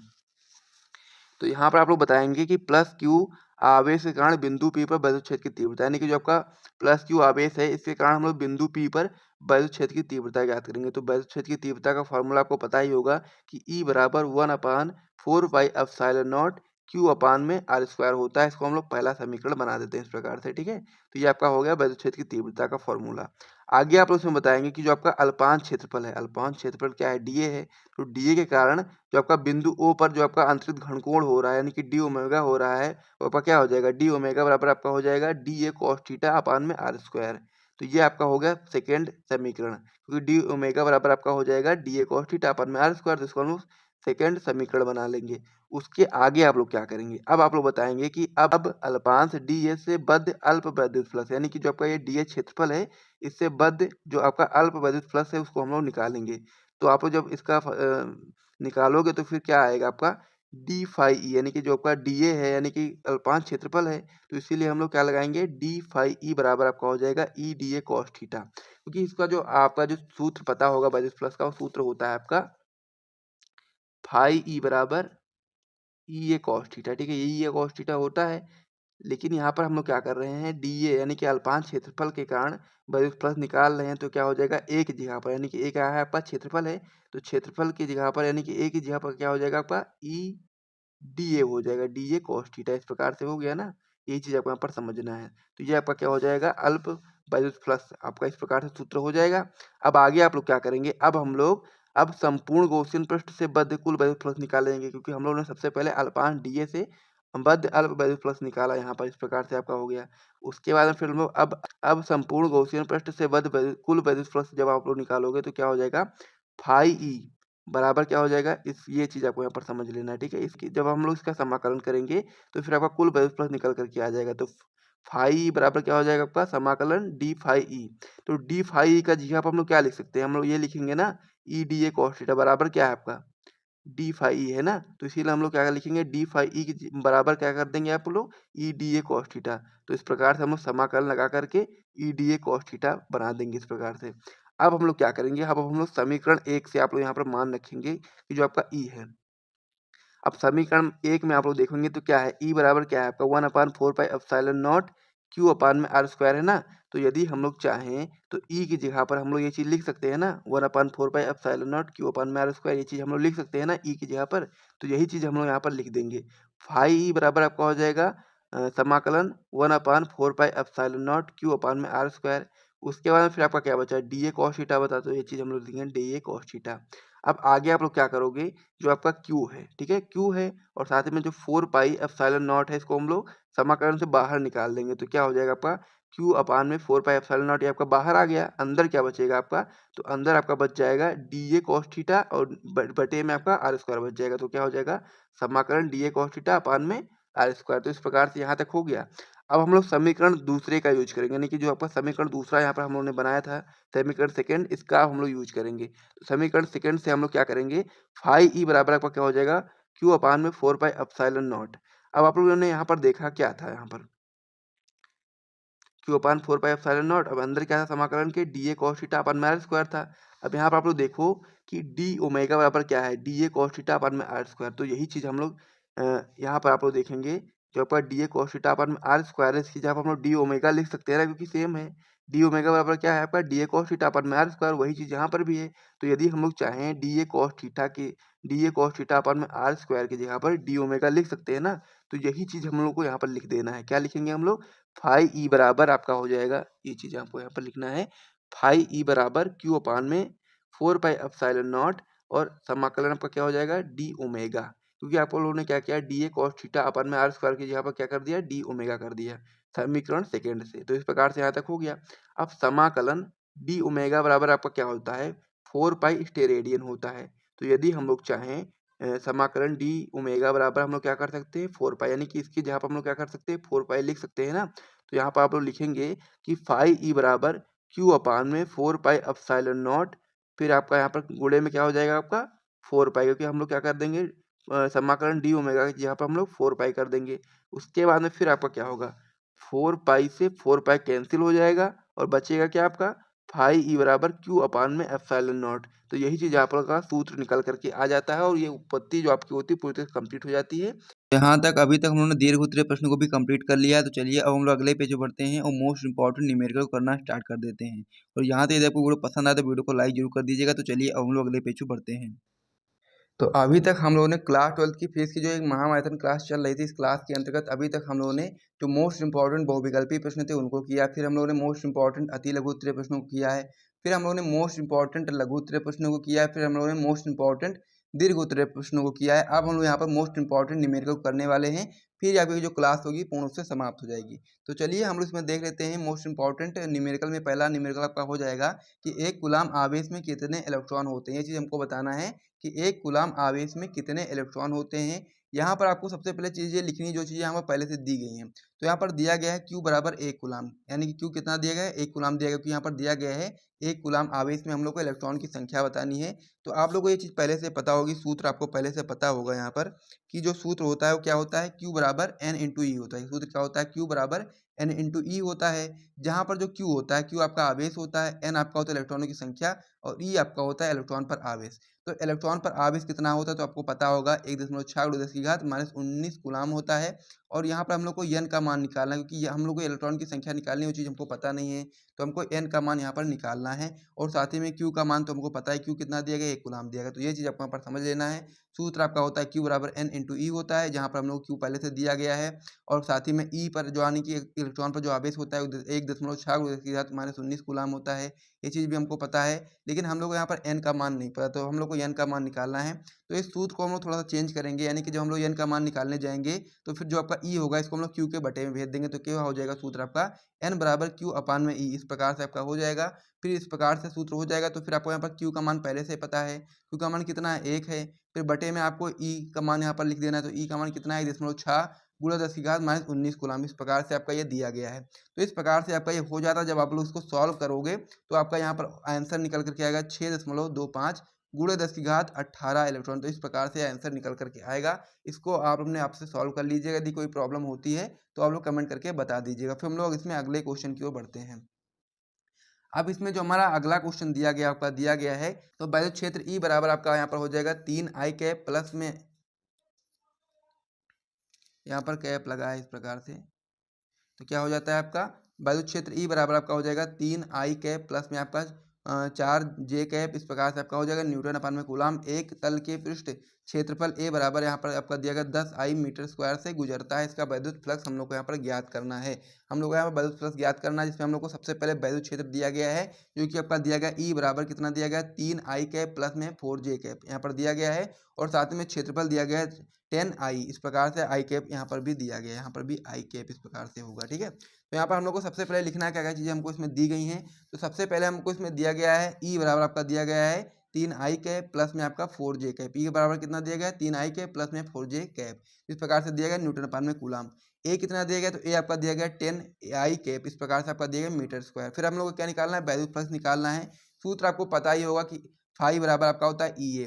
तो यहाँ पर ई कितना आई का मान कितना है, तो ई का मान आपका है 3i कैप प्लस में आपका 4j कैप। तो यहाँ पर आप लोग देखोगे 3i कैप प्लस में 4j कैप। फिर आपका यहाँ पर क्या है, यहाँ पर ए, यानी कि ए का मान कितना है इंटू में क्या हो जाएगा, ए का मान आपका यहाँ पर हो गया 10i कैप। तो यहाँ पर 10i कैप इस प्रकार से हो जाएगा। फिर आप लोग क्या करोगे, जब यहाँ से 3i को जो हम लोग यहाँ पर करेंगे 10i से, तो यहाँ पर क्या हो जाएगा, यहाँ पर निकल कर क्या आ जाएगा 30। और जब आपको पता होगा कि जब हम लोग i से जब हम लोग गुणा करते हैं तो आपका 1 आता है, और जब हम लोग i.j से करते हैं तो फिर आपको वहाँ पर 0 हो जाता है। तो इसीलिए हम लोग जो 3i कैप से करेंगे 10i कैप को, तो यहाँ पर आपका 30 हो जाएगा। लेकिन जब हम लोग 4j कैप से 10 आई कैप, यानी कि यहाँ पर दोनों जो यहाँ पर जे है, यहाँ पर आई है, तो इस प्रकार से जब हम लोग करेंगे तो यहाँ पर 0 आ जाएगा। तो यह चीज़ आपको यहाँ पर समझना है कि जब हम लोग 3 आई कैप से 10 आई कैप से गुणा करेंगे तो आपका हो जाएगा 30 वोल्ट अपॉन इंटू मीटर। ठीक है, इस प्रकार से आपका ये हो जाएगा। तो 5 बराबर कितना निकल करके आ जाएगा, 30 वोल्ट इंटू मीटर। इस प्रकार से आपका ये क्वेश्चन हो जाएगा। तो यहाँ तक ये भी आपका क्वेश्चन था, ये भी कंप्लीट हो गया है, तो इसे भी नोट कर लीजिए। फिर हम लोग अगले पेज पे बढ़ते हैं और भी इंपॉर्टेंट क्वेश्चन को देखते हैं। तो अब हमारा इसमें अगला क्वेश्चन हो जाता है कि 5 एम्पियर की धारा तार से प्रवाहित हो रही है। हम लोग को बताना है कि 5 एम्पियर की जो धारा है वो तार से प्रवाहित हो रही है। प्रति मिनट तार की अनुप्रस्थ काट के क्षेत्रफल से गुजरने वाले इलेक्ट्रॉनों की संख्या कितनी होगी, ये चीज़ भी हमको बतानी है कि प्रति मिनट, बोल सकते हैं हम लोग कि प्रति मिनट तार की अनुप्रस्थ काट के क्षेत्रफल से गुजरने वाले इलेक्ट्रॉनों की संख्या कितनी होगी, हमको बताना है। सबसे पहले हम लोग यहाँ पर जो चीज़ें दी गई हैं उसको लिखेंगे। तो यहाँ पर आप लिखोगे कि दिया है आई बराबर 5 एम्पियर। यहाँ पर आप देखोगे तो आई बराबर कितना दिया गया, 5 एम्पियर दिया गया है, तथा सेकंड कितना, मतलब मिनट कितना दिया गया, तो आप लोग बता सकते हैं यहाँ पर प्रति मिनट, यानी कि प्रति मिनट में जो कह सकते हैं इलेक्ट्रॉन की संख्या निकल रही है वो हमको बताना है। तो टी बराबर क्या हो जाएगा, 1 मिनट, और 1 मिनट बराबर आपका 60 सेकेंड, यानी कि 60 सेकेंड हो जाएगा। आपको सूत्र पता होगा क्यू बराबर एन इंटू ई होता है। अब यहाँ पर हम लोग को क्या निकालना है, इलेक्ट्रॉनों की संख्या निकालनी है, तो इसीलिए हम लोग सूत्र को थोड़ा सा चेंज करेंगे और यहाँ पर आपका हो जाएगा इलेक्ट्रॉनों की संख्या एन बराबर आपका हो जाएगा क्यू अपान में ई। इस प्रकार से आपका हो जाएगा कि हम लोग क्या करेंगे, ई को हम लोग क्यू के बटे में भेज देंगे, तो आपका सूत्र हो जाएगा एन बराबर क्यू अपान में ई। फिर आप लोग आगे यहाँ पर जानते होंगे कि हम जानते हैं कि क्यू बराबर आपका होता है आई इंटू टी।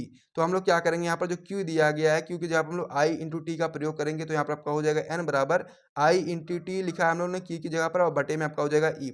इस प्रकार से आपका हो गया।